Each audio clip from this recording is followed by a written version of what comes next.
താപത്രയവിനാശായ ശ്രീകൃഷ്ണായ വയം നുമഃ. മൂകം കരോതി വാചാലം പങ്കും ലംഘയതേ ഗിരിം യത്കൃപാതമഹം വന്ദേ പരമാനന്ദമാധവം.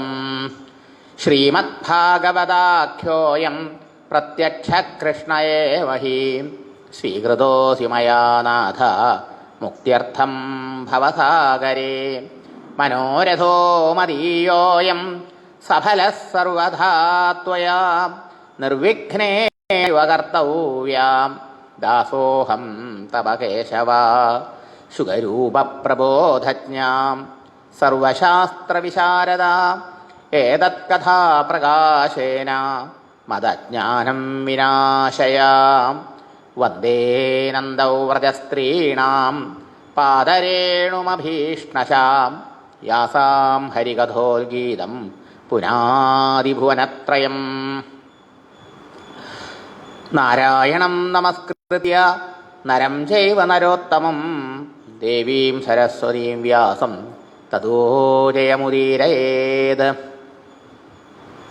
സമസ്തജനകല്യാണേ നിരതം കരുണാമയം നമാമി ചിന്മയം ദേവം സദ്ഗുരും ബ്രഹ്മവിദ്വരം. ദേഹേന്ദ്രിയമനോബുദ്ധിപ്രേരകം സർവസാക്ഷിണം ശ്രീപതിം കരുണാസിന്ധും ശ്രീകൃഷ്ണം ഭാവയേ സദാ. ശ്രീകൃഷ്ണശരണം സമസ്തജഗതാം കൃഷ്ണം വിനാ കാഗതി. കൃഷ്ണേന പ്രതിഹന്യതേ കലിമലം കൃഷ്ണായ തുഭ്യം നമാം. കൃഷ്ണാൽ ത്രസ്യതി കാലഭീമഭുജഗം കൃഷ്ണസ്യ സർവം വശേ. കൃഷ്ണേ ഭക്തിരഖണ്ഡിതാ ഭവതു മേ ഭോ കൃഷ്ണ ത്വം ഏവാശ്രയഃ. ഹരി ഓം. ഇതുവരെ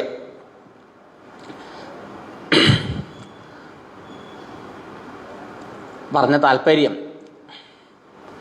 ധർമ്മം അർത്ഥം കാമം മോക്ഷം എന്ന് പുരുഷാർത്ഥങ്ങൾ 4.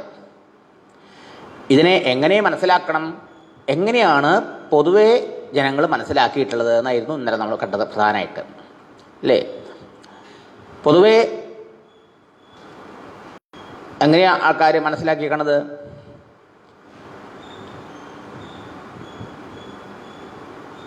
ധർമ്മം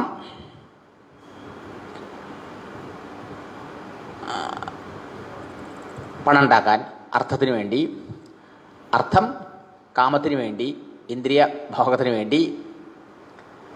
അങ്ങനെ ഭോഗം ചെയ്ത് ജീവിച്ച് കഴിഞ്ഞാൽ മോക്ഷം കിട്ടുമോ? അതിന് യുക്തിയില്ല, അല്ലേ?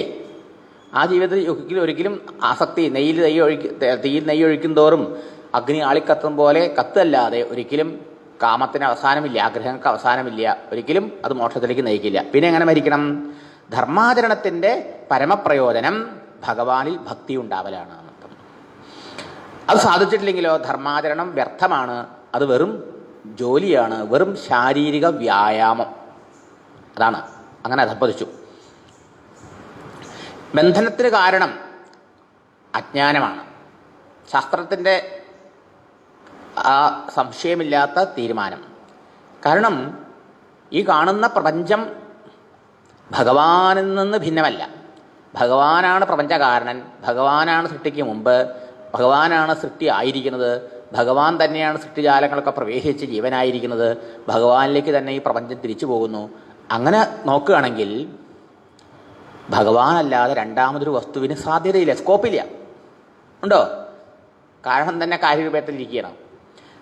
അപ്പം സർവവും ഭഗവാനാണെന്നുള്ള ആ അദ്വൈത തത്വത്തെയാണ് വീണ്ടും വീണ്ടും ഭാഗവതം ഓരോ രംഗത്തിലൂടെയും പ്രകാശിപ്പിക്കുന്നത്, ഓരോ അധ്യായത്തിലും ഓരോ കഥകളിലൂടെയും. അതിൽ വിശേഷിച്ച് ഭാഗവതത്തിൻ്റെ മുഴുവനും സാരത്തെ പ്രകാശിപ്പിക്കുന്നതാണ് ഈ 2 അധ്യായം. 1 അധ്യായത്തിൽ സംശയങ്ങളാണല്ലോ, 2 അധ്യായത്തിൽ ഉത്തരങ്ങൾ. ഭാഗവത സാരമാണ്. സിദ്ധാന്തം ആദ്യം അവതരിപ്പിക്കും, പിന്നെ അതിന് ദൃഷ്ടാന്തം പറയും. സിദ്ധാന്തം വെച്ചാൽ അതിൻ്റെ ഫിലോസഫി, പിന്നെയോ അതിനെ എക്സ്പ്ലെയിൻ ചെയ്യുക, ഉദാഹരണങ്ങൾ ഒക്കെ ആയിട്ട് ഡെമോൺസ്ട്രേഷനോടുകൂടി. അതാണ് ദൃഷ്ടാന്തം. അപ്പോൾ സിദ്ധാന്തം മനസ്സിലായ പിന്നെ മറ്റതിൻ്റെ ആവശ്യമില്ല. അപ്പോൾ 2-ാം അധ്യായം സിദ്ധാന്തമാണ്, ഭാഗവത സിദ്ധാന്തം എന്താണെന്ന് പറയാം. ദൃഷ്ടാന്തം ഇനി വരുന്നു, കഥകളും ഉപകഥകളും ഒക്കെ ഇങ്ങനെ വരണു, ഇത് മനസ്സിലാക്കി തരാൻ വേണ്ടിയിട്ട്. മനസ്സിലായില്ലേ? അപ്പോൾ ധർമാചരണത്തിൻ്റെ മുഖ്യ പ്രയോജനം ഭഗവാനിൽ ഭക്തി ഉണ്ടാവില്ല. ആ ഭക്തി എങ്ങനെ ജ്ഞാനത്തിന് കാരണമാവുമെന്നൊക്കെ പറഞ്ഞു. അജ്ഞാനമാണ് ബന്ധനത്തിന് കാരണം. എന്താ അജ്ഞാനം? എല്ലാവരും ഭഗവാനാണെങ്കിൽ ഭഗവാനിന്ന് വേറിട്ടിട്ട് ഞാനോ, ഭഗവാനിന്ന് വേറിട്ടിട്ട് നിങ്ങളോ, ഭഗവാനിന്ന് വേറിട്ടിട്ട് ജഗത്തോ ഉണ്ടാവാൻ പറ്റുമോ? ഇല്ല. എല്ലാ ദർശനങ്ങളും അന്വേഷണം ചർച്ച ചെയ്യുന്നത് 3 കാര്യങ്ങളാണ്. എന്താ? ജീവൻ, ഈശ്വരൻ, ജഗത്ത്. വളരെ സിമ്പിളായി പറഞ്ഞാൽ ഈ ലോകത്തിൽ ആരാ സുഖം അന്വേഷിക്കുന്നത്? നമ്മൾ ഓരോരുത്തരും. ആരാ ദുഃഖം അനുഭവിക്കുന്നത്? നമ്മളോട് അത് ഞാൻ അല്ലേ? അപ്പോൾ ഈ ലോകത്തിൽ ദുഃഖം അനുഭവിക്കുകയും ദുഃഖത്തെ അകറ്റാൻ ശ്രമിച്ചുകൊണ്ട് സുഖത്തെ അന്വേഷിക്കുകയും ചെയ്യുന്ന ഒരു വ്യക്തി ഉണ്ടല്ലോ, അയാളെയാണ് ജീവൻ എന്ന് പറഞ്ഞത്. മിസ്റ്റർ ജീവൻ, ഇൻഡിവിജ്വൽ. നമ്മൾ ഓരോരുത്തരും എവിടെയാണ് നമ്മൾ ഈ സുഖത്തെ അന്വേഷിക്കുന്നത്? ഈ ജഗത്തിൽ, നമ്മുടെ മുമ്പിൽ കാണുന്ന ഈ ലോകത്തിൽ അല്ലേ? ആ ലോകത്തിൽ, ഈ ലോകത്തിലുള്ള ചിലതൊക്കെ നമുക്ക് സുഖം തരണു, ചിലതൊക്കെ ദുഃഖം തരണു എന്നാണ് നമ്മുടെ ധാരണ അല്ലേ? അതെ, ചില വസ്തുക്കൾ, ചില വ്യക്തികൾ, ഇങ്ങനെയാണ് നമ്മുടെ ധാരണ ഇപ്പോഴത്തെ. അപ്പോൾ സുഖം തരണേനൊക്കെ അടുപ്പിക്കണം, ദുഃഖം തരണേനൊക്കെ ഓടിക്കണം അല്ലേ? ഇല്ലെങ്കിലോ സുഖം തരണേൻ്റെ പിന്നെ അതിലേക്ക് ഓടുക, ടുവേഴ്സ് ദാറ്റ് ഓടുക. അല്ലെങ്കിലോ ദുഃഖം തരണേന്ന് ഓടി രക്ഷപ്പെടുക. ശരിയല്ലേ? ഇതല്ലേ ഇപ്പം നമ്മുടെ ജീവിതം. ചുരുക്കം പറഞ്ഞാൽ ദുഃഖത്തിൽ നിന്ന് അകലാൻ ശ്രമിക്കണു, സുഖത്തിലേക്ക് അടുക്കാൻ ശ്രമിക്കണം. ശരിയല്ലേ? വാസ്തവത്തിൽ ഈ ജഗത്തും എന്താ? അപ്പം ഈ സുഖവും ദുഃഖവും അനുഭവിക്കുന്ന താനാര്? താൻ അനുഭവിക്കുന്ന ഈ ജഗത്തെന്ത്? അപ്പോഴാണ് ഒരു ഈശ്വരനെ അംഗീകരിക്കേണ്ടി വന്നത്. ഓ, ഞാനല്ല ഈ ജഗത്തുണ്ടായത്, ഈ ജഗത്തുണ്ടായ ജഗത്തിലാണ് ഞാൻ വന്നേക്കണേ, നിങ്ങളും വന്നേക്കണേ അല്ലേ? നമ്മൾ ഓരോരുത്തരും മരിച്ചു പോകുമ്പോഴും ഈ ജഗത്തുണ്ടല്ലോ അവിടെ. അപ്പോൾ ഈ ജഗത്ത് ആരംഭിച്ചു, എന്നുണ്ടായി? അറിയാൻ പറ്റില്ല. എൻ്റെ മുത്തശ്ശൻ്റെ കാലത്തും ഉണ്ടെന്നാണ് മുത്തശ്ശൻ പറഞ്ഞത്. മുത്തശ്ശൻ്റെ കാലത്തുണ്ട് അല്ലേ? ഇങ്ങനെ ആലോചിച്ച് നോക്കിക്കഴിഞ്ഞാൽ അനാദിയാണെന്ന് പറയേണ്ടി വരും. എപ്പോൾ ആരംഭിച്ചു എന്ന് പറയാൻ കഴിയില്ല. പക്ഷെ ഇത് എവിടെ നിന്നുണ്ടായി? അപ്പോൾ നമ്മൾ കണ്ടത് സർവജ്ഞനും സർവശക്തനുമായ ഈശ്വരനെ ജഗത്തുണ്ടാവാൻ പറ്റുള്ളൂ എന്ന്. അപ്പോൾ ആ ജഗത്ത് നിന്ന്, ആ ഈശ്വരൻ എങ്ങനെ ജഗത്തുണ്ടായി എന്നുവെച്ചാൽ ഈ ലോകത്തിൽ എന്തുണ്ടാവണമെങ്കിൽ 2 കാരണം വേണം നമ്മൾ കണ്ടു അല്ലേ? അപ്പം എന്ത് കാരണം? ഒന്ന് ഉപാദാന കാരണം, ഒന്ന് നിമിത്ത കാരണം. ഇതെത്ര പറഞ്ഞാലും അധികമാവില്ല കേട്ടോ, കാരണം തുറക്കാൻ വിഷമാണ് അല്ലേ? സ്റ്റീൽ പ്ലേറ്റിന് ഉപാദാന കാരണം സ്റ്റീല്, പക്ഷേ നിമിത്ത കാരണോ അതുണ്ടാക്കിയ ആള് അല്ലേ? അതെ. അപ്പം 2 കാരണം ഇവിടെയുണ്ട്. ഇവിടെ സാധാരണ മനുഷ്യ സൃഷ്ടിയിൽ 2 കാരണവും വ്യത്യസ്തമാണ് അല്ലേ? 2 കാരണം വ്യത്യസ്ത. വസ്ത്രത്തിൻ്റെ നൂലാണ് ഉപാദാന കാരണം, ആ ചാലിയ നെയ്ത ആളാണ് നിമിത്ത കാരണം. 2 2. പക്ഷെ ജഗത്തിൻ്റെ കാര്യത്തിൽ അങ്ങനെ 2 2 ആണെന്ന് എടുക്കുക. അപ്പം തകരാറുണ്ട്. നിമിത്ത കാരണം എന്താ? ഈശ്വരൻ. ഉപാദാന കാരണോ? ഈശ്വരൻ. അപ്പം ഈശ്വരൻ നിമിത്ത കാരനാണെന്ന് അംഗീകരിക്കാം. കാരണം തട്ടാൻ പണ്ടുണ്ടാക്കണോ, അതുമാതിരി ആശാരി മരം കൊണ്ട് ടേബിൾ ഉണ്ടാക്കണോ, ഇതുമാതിരി ഭഗവാൻ ഈ ലോകത്തെ ഉണ്ടാക്കി. എന്തുകൊണ്ടുണ്ടാക്കി? പഞ്ചഭൂതങ്ങളെ കൊണ്ടുണ്ടാക്കി എന്ന് ചോദിക്കാം. അപ്പോൾ ചോദ്യം, ഈ പഞ്ചഭൂതങ്ങൾ ആരുണ്ടാക്കി? ഈശ്വരൻ ആരാ ഈ പ്രപഞ്ച സൃഷ്ടിക്കുള്ള മെറ്റീരിയൽ, റോ മെറ്റീരിയൽസ് വേണം എല്ലാത്തിനും. അതാര് കൊടുത്തു? ന്യായല്ലേ ഈ ചോദ്യം? അപ്പോൾ അത് ഈശ്വരനല്ല ഉണ്ടാക്കിയെങ്കിൽ ഈശ്വരൻ സ്വതന്ത്രനല്ല ഉണ്ടാവില്ലേ? ശരിയല്ലേ? ഈശ്വരന് സ്വാതന്ത്ര്യമില്ലേ? ഈശ്വരൻ സർവശക്തനെന്നും പറയാൻ പറ്റില്ല. സർവശക്തൻ എന്ന് പറഞ്ഞാൽ എന്തിനും സർവശക്തൻ എന്ന് പറഞ്ഞാൽ ഈശ്വരൻ്റെ ഡിക്ഷണറിയിൽ അസാധ്യം എന്നൊരു വേർഡില്ല. മനസ്സിലായോ? അപ്പോൾ മാത്രമേ സർവശക്തനാവുള്ളൂ. എന്തിനും കഴിവുള്ള ആളെന്നർത്ഥം. ഇപ്പം ഈശ്വരൻ നിമിത്ത കാരണം എന്നുള്ളത് മനസ്സിലാക്കാൻ എളുപ്പം. ഉപാദാന കാരണം എങ്ങനെ മനസ്സിലാക്കും? ഉപാദാന കാരണം മനസ്സിലാക്കാൻ വിഷമമാണ്. കാരണം പണ്ടത്തിന് സ്വർണം ഒപ്പുണ്ട്, ഉപാദാന കാരണം എപ്പോഴും ആ കാര്യത്തോടൊപ്പമുണ്ട്. അതുമാതിരി ജഗത്തിനോടൊപ്പം ഉപാദാന കാരണം ആ ഈശ്വരൻ ഉണ്ടാവണ്ടേ? അതെങ്ങനെ ഉണ്ടാവും? ഉണ്ടെന്നും പറഞ്ഞു. ഉപാദാന കാരണം ഈശ്വരൻ അല്ലാണ്ട് വേറൊന്നും ഉണ്ടായിട്ടില്ല. പഞ്ചഭൂതങ്ങളാണെന്ന് പറഞ്ഞാലോ, പഞ്ചഭൂതങ്ങൾ എവിടെ നിന്നുണ്ടായിച്ചാലോ ഈശ്വരൻ തന്നെ ഉണ്ടായത്. മനസ്സിലായില്ലേ? അപ്പോൾ ഈശ്വരൻ 2 കാരണമാണ്. അങ്ങനെയാണെങ്കിൽ ആ സൃഷ്ടി ഭഗവാനല്ലാണ്ട് വേറെ എന്തെങ്കിലും ആവാൻ പറ്റുമോ? ഈശ്വരന് വേറിട്ടപ്പോൾ ഒരു സൃഷ്ടി ഉണ്ടാവാൻ പറ്റുമോ? സൃഷ്ടിയും നീയേ സ്രഷ്ടാവും നീയേ, സൃഷ്ടിക്കുള്ള സാമഗ്രിയായതും നീയേ. നോക്കൂ, സത്യദർശികളുടെ അനുഭവമാണിത്. സത്യം ദർശിച്ച ആ ഭഗവാനെന്ന് അന്യമായിട്ട് വേറൊന്നും ഇല്ലവേ ഇല്ല. അപ്പോ ആ ഭഗവാനെന്ന് വേറിട്ട് ജഗത്തുണ്ടോ? ഭഗവാനെന്ന് വേറിട്ട് ഈ ജഗത്തിനെ അനുഭവിക്കുന്ന ജീവനുണ്ടോ? ജീവന്മാരുണ്ടോ? ഇല്ല. ഞാനും നിങ്ങളുണ്ടോ? അപ്പം ഞാനായും നിങ്ങളായും ഈ ജഗത്തായും ഒക്കെ ഇരിക്കുന്നത് ആരാ? ഈശ്വരൻ ഒരുവൻ തന്നെ. ശരിയോ? ഇതാണ് അദ്വൈത സാക്ഷാത്കാരം എന്ന് പറഞ്ഞത്. മനസ്സിലായോ? അല്ലാണ്ട് ഇവിടെ ഒന്നിനും നിഷേധിക്കല്ല. പലരുടെ വിചാരം ഇതൊക്കെ മിഥ്യമായ എന്ന് തള്ളിക്കളയുന്ന, അങ്ങനെയല്ല. മറിച്ചോ ഇതെല്ലാം ഉണ്ട് എങ്കിൽ അത് ആരാവാനേ പറ്റുള്ളൂ? ഭഗവാനാവാനേ പറ്റുള്ളൂ. മനസ്സിലായോ? ഒന്നിനും നിഷേധിക്കല്ല ശാസ്ത്രം. പിന്നെന്ത് പറഞ്ഞു? ഇപ്പം നിങ്ങൾ കാണുന്ന ദൃഷ്ടി തെറ്റ്. നിങ്ങളുടെ ദൃഷ്ടിക്ക് തകരാറുണ്ട്. ദൃഷ്ടിം ജ്ഞാനമയും കൃത്വ, ദൃഷ്ടിയെ ജ്ഞാനമയമാക്കിക്കൊണ്ട് ആ അറിവിൻ്റെ ദൃഷ്ടി കൂടെ നോക്കുമ്പോഴോ പശ്യേൽ ബ്രഹ്മമയം ജഗത്, പ്രപഞ്ചം മുഴുവനും ഭഗവന്മയം. എങ്ങനെ? ഒരു ഫിസിസിസ്റ്റിൻ്റെ ദൃഷ്ടിയിൽ ഈ ലോകത്തെ കാണുമ്പോൾ നമ്മൾ കാണുന്ന മാതിരിയാണോ കാണുന്നത്? ആണോ? നമ്മൾ പല വലിപ്പത്തിലും ചെറുപ്പത്തിലും ഒക്കെയുള്ള വസ്തുക്കളായിട്ട് ഈ പ്രപഞ്ചത്തെ കാണുന്നു. ഒരു ഫിസിസിസ്റ്റ് കാണുമ്പോഴോ ഒരു സയൻറ്റിസ്റ്റ് കാണുമ്പോഴോ ഇതൊക്കെ കേവലം ഊർജ്ജ തരംഗമായി കാണുന്നു, എനർജിയായിട്ട് കാണുന്നു. ശരിയോ? അപ്പം നമ്മുടെ കാഴ്ചയും അദ്ദേഹത്തിൻ്റെ കാഴ്ചയും തെറ്റാണെന്ന് പറയാൻ പറ്റുമോ? അദ്ദേഹത്തിൻ്റെ ദൃഷ്ടി നമുക്കില്ല, അല്ലേ? അദ്ദേഹത്തിൻ്റെ ദൃഷ്ടിയിലൂടെ നോക്കിയാലോ നമുക്കും ഊർജ്ജമായിട്ട് കാണാൻ പറ്റും, അല്ലേ? ആ വൈരുദ്ധ്യം ഉണ്ടോന്ന്? ഉണ്ടോ? എങ്കിലേ നമ്മളിതിന് പരിശ്രമിക്കുള്ളൂ. മനസ്സിലായോ? നമ്മുടെ ഉള്ളിൽ നിന്ന് മനസ്സിന് തെറ്റിദ്ധാരണ ഭേദബുദ്ധി അപ്പോഴേ നീങ്ങുള്ളൂ. മനസ്സിലായില്ലേ? നമ്മൾ ഈശ്വരൻ വേറൊരിടത്ത് ഇരിക്കണു എന്നുള്ള വിചാരത്തോടു കൂടി വൈകുണ്ഠത്തിൽ പോയിട്ട് കൈലാസത്തിൽ പോയിട്ട് ഈശ്വരനെ കാണാം എന്നുള്ള വിചാരത്തോടു കൂടി ഇരുന്ന ഒരിക്കലും ഈ ലോകത്തിൽ ഈശ്വര ദർശനം സാധ്യമല്ല. നമ്മുടെ രാഗദ്വേഷങ്ങൾ വിട്ട് അകലുകയില്ല. നമ്മുടെ മനസ്സ് ശുദ്ധമാവുകയില്ല. രാഗദ്വേഷങ്ങൾ പോവാതെ മനസ്സ് ശുദ്ധമാവാതെ എവിടെ ഇരിക്കണ ഈശ്വരനെയും കാണാൻ പറ്റില്ല. മനസ്സിലാവുണ്ടോ? അപ്പോൾ ഈശ്വരന് ഭിന്നമായിട്ട് സൃഷ്ടിയില്ല. സൃഷ്ടി ഭഗവാൻ തന്നെ. അപ്പം സമസ്ത ജീവജാലങ്ങളും ആരാണ്? ഭഗവത് സ്വരൂപികളാണ്. അതുകൊണ്ടാണ് ഒരു കീർത്തനം ഉണ്ടല്ലോ, കോപം കൊണ്ടു ശപിക്കരുതാരും എന്തേ ഭഗവന്മയമെന്നോർക്ക സമസ്തം, സമസ്തം ഭഗവന്മയം എന്ന് ഓർക്കുക. പരദ്രോഹം ചെയ്യാൻ തോന്നുമ്പളേ ഇതാണ്. പക്ഷേ ഇതിപ്പം എനിക്ക് നിങ്ങൾക്ക് അനുഭവമില്ലല്ലോ. അതിന് വഴി പറഞ്ഞുതരാം. അതവിടെ ഇരിക്കട്ടെ. ആദ്യം ഈ സിദ്ധാന്തം അംഗീകരിക്കൂ. മനസ്സിലായോ? അതാണ് ആദ്യം സിദ്ധാന്തം എന്ന് പറഞ്ഞു. ഈ സിദ്ധാന്തമായോ? ഇപ്പം എനിക്ക് അങ്ങനെയല്ലല്ലോ എൻ്റെ അനുഭവം. എൻ്റെ അനുഭവം ഞാൻ ഈ ദേഹമായിട്ടാണ്, നിങ്ങൾ ഈ ദേഹമായിട്ടാണ്, ഈ ലോകം വേറെ, ഞാൻ വേറെ, ഈ ലോകം വേറെ, ഈശ്വരൻ വേറെ എവിടെയോ എവിടെ ഇരിക്കണു. മേഘങ്ങളുടെയൊക്കെ അപ്പുറത്ത് ഏതോ സ്വർഗ്ഗലോകത്തിൽ അല്ലെങ്കിൽ വൈകുണ്ഠത്തിൽ. മാത്രമല്ല നമ്മൾ ഓരോരുത്തരും വേറെ വേറെ, ഈശ്വരൻ വേറെ, പ്രപഞ്ചം വേറെ, ഞാൻ വേറെ, ഈശ്വരൻ വേറെ, ജഗത്ത് വേറെ. ഇനി ജഗത്തിലുള്ള ഓരോ വസ്തുക്കളും വേറെ. കാരണം പറഞ്ഞു ഋഷി, അതിന് കാരണം അജ്ഞാനം. മനസ്സിലായോ? അജ്ഞാനത്തെ കാണിച്ചു തരാൻ പറ്റുമോ ആർക്കെങ്കിലും? കാണിച്ചു കൊടുക്കാൻ പറ്റില്ല. പക്ഷെ അജ്ഞാനം ആർക്കാനുള്ളത് അയാൾക്കറിയാം. നീ യുക്തി കൊണ്ടും ശാസ്ത്രീയമായ യുക്തി കൊണ്ട് നമ്മൾ വെച്ച് നോക്കിയാൽ വാസ്തവത്തിൽ പരമകാരണമായ പരമാത്മ ഭഗവാനെന്ന് വേറിട്ടിട്ട് ജഗത്തോ ജീവനോ ഉണ്ടാവാൻ തരമില്ല, ന്യായമില്ല. അതല്ലേ ശരി? പക്ഷേ നമുക്ക് ഈ ജഗത്തും ഈ ഞാനും ഈശ്വരനായിട്ട് തോന്നണമില്ല. ശരിയോ? അപ്പം എന്താ കാരണം?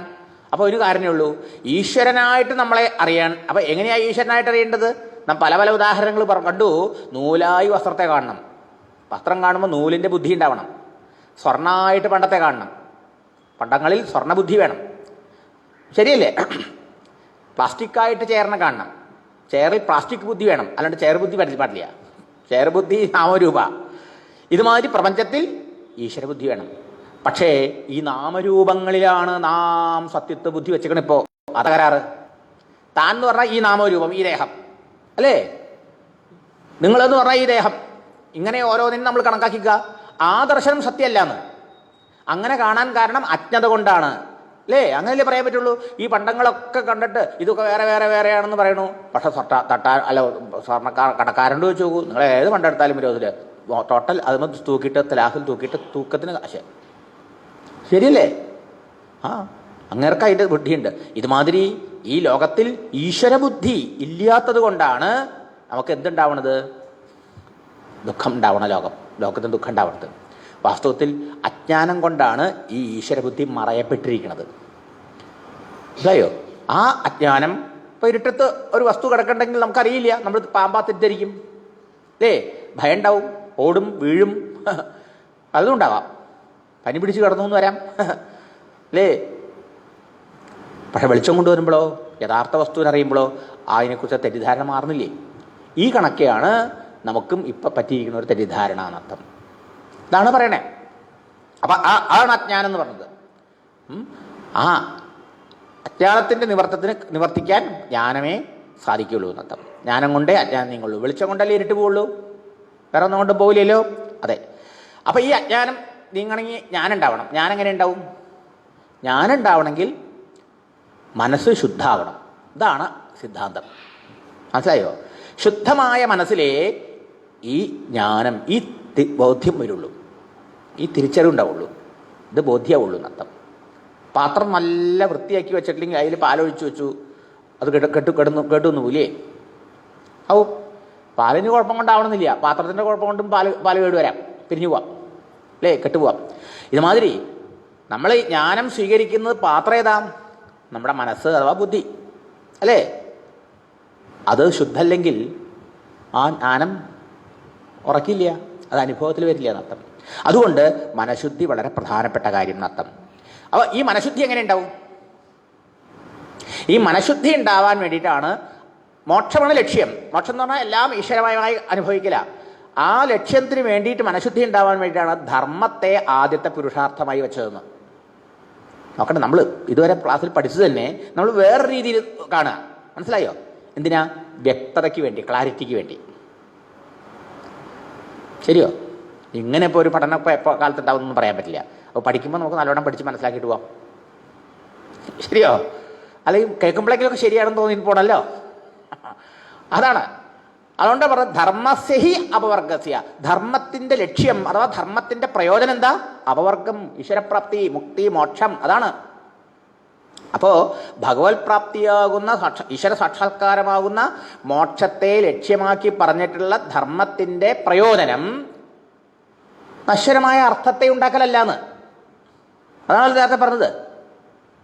എന്നാ അർത്ഥായ ഉപകൽപ്പത എന്ന് പറഞ്ഞതാണല്ലോ. അപ്പോൾ ഇവിടെ അതാണ് പറഞ്ഞത്. അപ്പോൾ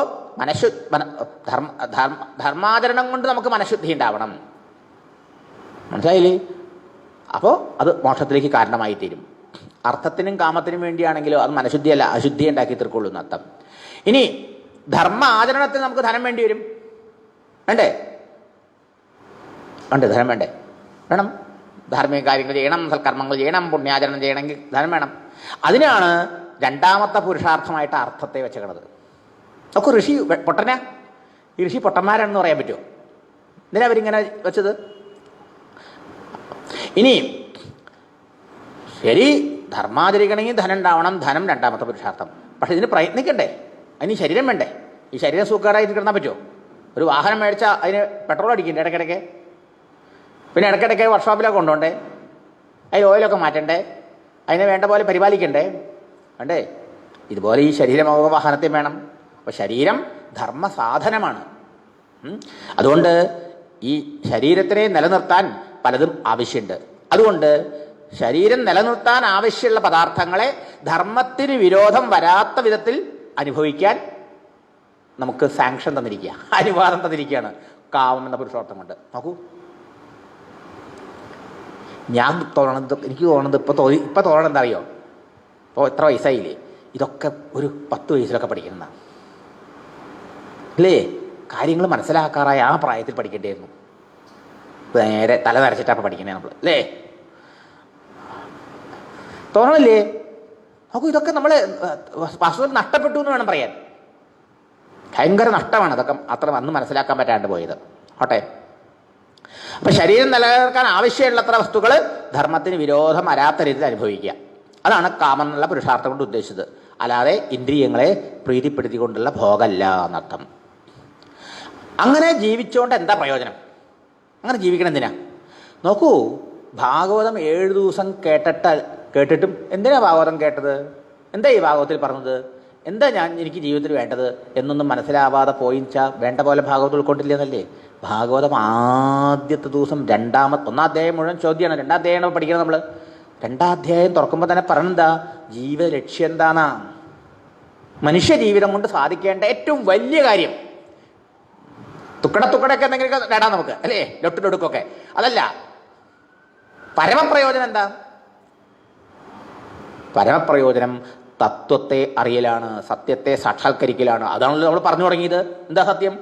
ഭഗവാനാണ്, പരമാത്മാവാണ്, സർവവും ഭഗവന്മയമെന്ന് സാക്ഷാത്കരിക്കലാണ്. അതാണ് സത്യം. ആ തത്വത്തെയാണ് ബ്രഹ്മം, പരമാത്മാ, ഭഗവാൻ എന്നൊക്കെ പല പല പേരിൽ പറഞ്ഞതെന്ന് പറഞ്ഞൂല്ലോ. അതെ. അപ്പോൾ ജീവിതത്തിൻ്റെ പരമലക്ഷ്യം കർമ്മം ചെയ്തുകൊണ്ടേ ഇരിക്കലല്ല, ധനം സമ്പാദിച്ചുകൊണ്ടേ ഇരിക്കലല്ല, ഭോഗങ്ങൾ അനുഭവിച്ചുകൊണ്ടേ ഇരിക്കലല്ല, പിന്നെയോ സത്യസാക്ഷാത്കാരമായി. എന്തുകൊണ്ട്? അതുകൊണ്ടൊന്നും ജീവന് കൃതാർത്ഥത അനുഭവപ്പെടാൻ പോണില്ല. കാരണം ചോദ്യം എന്താ? ഏന ആത്മാ സംപ്രസീതെന്നല്ലേ. അത് മറന്നു പോരുത്. ആത്മസംതൃപ്തി എന്തുകൊണ്ടുണ്ടാവും? എന്താണ് ആത്യന്തിക ശ്രേയസ്, ആത്യന്തിക നന്മ എന്താണെന്നൊക്കെയല്ലേ ചോദ്യം. ആത്യന്തികമായ നന്മ നമുക്ക് എത്ര പണം കിട്ടിയാലും കിട്ടാത്ത, എത്ര ഭോഗങ്ങൾ അനുഭവിച്ചാലും കിട്ടാത്ത ശാശ്വതമായ സുഖവും സമാധാനവുമാണ്, പരമശാന്തിയാണ്. പരാം ശാന്തി ഉപൈതി എന്നാണ് ഭാഗവതം പറയുക ഏകാദശത്തിൽ. പരമശാന്തിയുടെ പേരാണ് മോക്ഷം, ശാശ്വതമായ സുഖത്തിൻ്റെ പേരാണ് മോക്ഷം.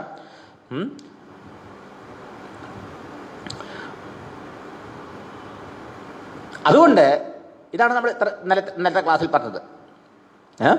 അപ്പോൾ ധർമ്മ അർത്ഥ കാമ മോക്ഷങ്ങളുടെ സ്വരൂപം. അപ്പം ഇങ്ങനെ ആ സത്യത്തെ സാക്ഷാത്കരിച്ച് ജീവിതധന്യത, കൃതാർത്ഥത നേടാൻ സാധിക്കാനർത്ഥം. അതുകൊണ്ട് അതോ വൈ കവയോ നിത്യം ശ്രദ്ധയാ പരയാമുതാം, പരമശ്രദ്ധയോടുകൂടി ഇതറിയുന്നതായ വിവേകികളായ മുനികൾ ജ്ഞാനവൈരാഗ്യ സഹിതമായ ഭക്തി കൊണ്ട് ആ സത്യത്തെ സാക്ഷാത്കരിക്കുന്നു. ഇതാണല്ലോ പറഞ്ഞത്.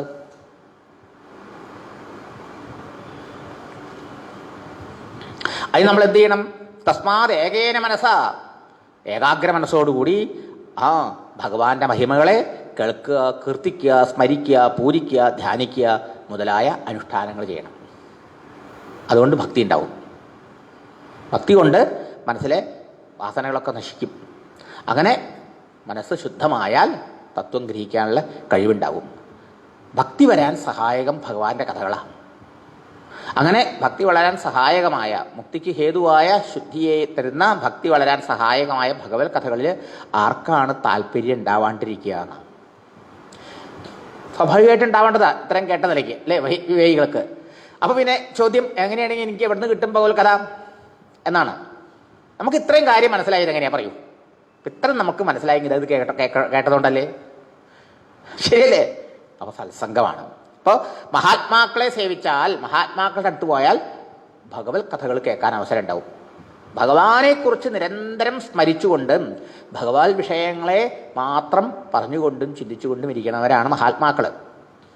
ശരിയല്ലേ? അങ്ങനെയുള്ളവരുടെ അടുത്ത് പോയാൽ അവരിൽ നിന്ന് ഭഗവാന്റെ കഥകൾ കേൾക്കാം. പക്ഷേ ആ മഹാത്മാക്കളെ കണ്ടുകിട്ടണമെങ്കിലും, ആ മഹാത്മാക്കൾ വിശ്വാസവും ശ്രദ്ധ ഉണ്ടാവണമെങ്കിലും എളുപ്പമല്ല. മഹത്സംഗസ്തു ദുർലഭ. നാരദ മഹർഷി പറയാ, വളരെ വളരെ ദുർലഭമാണ് മഹാത്മാക്കളെ കാണാൻ. കാരണം എപ്പോഴും മനസ്സ് ഈശ്വരനിൽ ഉറപ്പിച്ച് ഈശ്വരചിന്തയിൽ തന്നെ മുഴുകിക്കൊണ്ടിരിക്കുന്ന ഭക്തന്മാർ, മഹാത്മാക്കൾ ഇല്ല എന്ന് പറയാൻ വയ്യ. ഇന്നുണ്ട്, ഏത് കാലത്തുണ്ട്. പക്ഷേ നമുക്ക് അവരെ കണ്ടാൽ മനസ്സിലാവില്ല. അതാ വിഷമം. കാരണം അവർക്ക് ജാടകളില്ല. ജാടകളും പരസ്യങ്ങളും ഉള്ളിടത്തല്ലേ ആൾക്കാർ ഓടിക്കൂടുക. കലികാലത്ത്, ഇപ്പോഴത്തെ കാലത്ത് പ്രത്യേകിച്ചും. ഒരാൾ ടി വി സ്റ്റാർ ആണെങ്കിൽ അയാൾ മഹാത്മാവ് അല്ലെങ്കിലും ദുരാത്മാവ് ആയാലും ആൾക്കാർ മഹാത്മാവ് തെറ്റിദ്ധരിക്കും. ശരിയല്ലേ? പരസ്യമാണ്, പരസ്യത്തിൻ്റെ കാലം അപ്പോൾ. പക്ഷേ യഥാർത്ഥ മഹാത്മാക്കളോ ഗൂഢോ മൂഢ ഇവയ്യതേന്ന, ചാരത്തിൽ പൊതിഞ്ഞു കിടക്കണ തീക്കനൽ പോലെ അത്ര. അവരറിയാൻ ആഗ്രഹിക്കുന്നില്ല, ലോകം വരെ അറിയണ്ട അവർക്ക്. മനസ്സിലായോ? ആൾക്കാർ ഓടിക്കൂടുന്നത് ബുദ്ധിമുട്ടാണ് ഒരു മഹാത്മാവ് എന്നോട് പറഞ്ഞത്. അപ്പം ആൾക്കാരെ കുറച്ചിരിക്കുകയാണ്. പണ്ട് ഇത്രയും നല്ല ഇവിടെ ആളുകൾ വരികയായിരുന്നു അത്രേ. പിന്നെ മനസ്സിലായി ഈ വരണവരൊക്കെ ഓരോ കാര്യസാധ്യത്തിന് വരികയെന്ന്, അമ്പലത്തിൽ പോണ പോലെ. അപ്പോൾ അദ്ദേഹം ഇപ്പോൾ ആൾക്കാരെ അധികം വരുത്തുന്നില്ല, എൻ്റെ സങ്കല്പം. അപ്പോൾ ഇങ്ങനെയൊക്കെയുള്ള മഹാത്മാക്കളുണ്ടെന്നും. അപ്പോൾ യഥാർത്ഥ മഹാത്മാക്കൾ കുറവായിരിക്കും, പക്ഷേ അവരെ കണ്ടു കിട്ടിയാൽ മനസ്സിലാക്കാൻ വിഷമം. മഹൽസംഗസ്തു ദുർലഭ അഗമ്യ. അത് പറഞ്ഞു അവരെ തിരിച്ചറിയാൻ അതിലും വിഷമം. അമോഘശ്ച മനസ്സിലാക്കാൻ കഴിവ് എങ്ങനെ ഉണ്ടാവുന്നതാണെങ്കിലോ അതിനാണ് പറഞ്ഞത് പുണ്യാചരണം വേണം. മനസ്സിലായോ? യഥാർത്ഥ മഹാത്മാക്കൾ എല്ലായിടത്ത് എത്തണമെങ്കിൽ പലരും കബളിപ്പിക്കപ്പെടല്ലേ, കപട ഗുരുക്കന്മാരുടെ അടുത്ത് പോയിട്ട് അല്ലേ? എന്നിട്ട് അവസാനം എന്താ, ശിഷ്യന്റെ ചിത്തം മനസ്സിനെ അപഹരിക്കുന്നതിന് പകരം ശിഷ്യന്റെ വിത്തം അപഹരിക്കുന്നു അത്തരം ഗുരുക്കന്മാർ. ശരിയല്ലേ? ആ ശിഷ്യ വിത്താപഹാരിണ എന്നാണ് അവരെ പറഞ്ഞത്. ശിഷ്യ ചിത്താപഹാരികളാവേണ്ടത്, മനസ്സില്ലാണ്ടാവണം. ജനക മഹർഷി, ജനക മഹാരാജാവിനോട് അഷ്ടാവക്രൻ പറഞ്ഞു ഗുരുദക്ഷിണ ആദ്യമേ തന്നേക്കണം.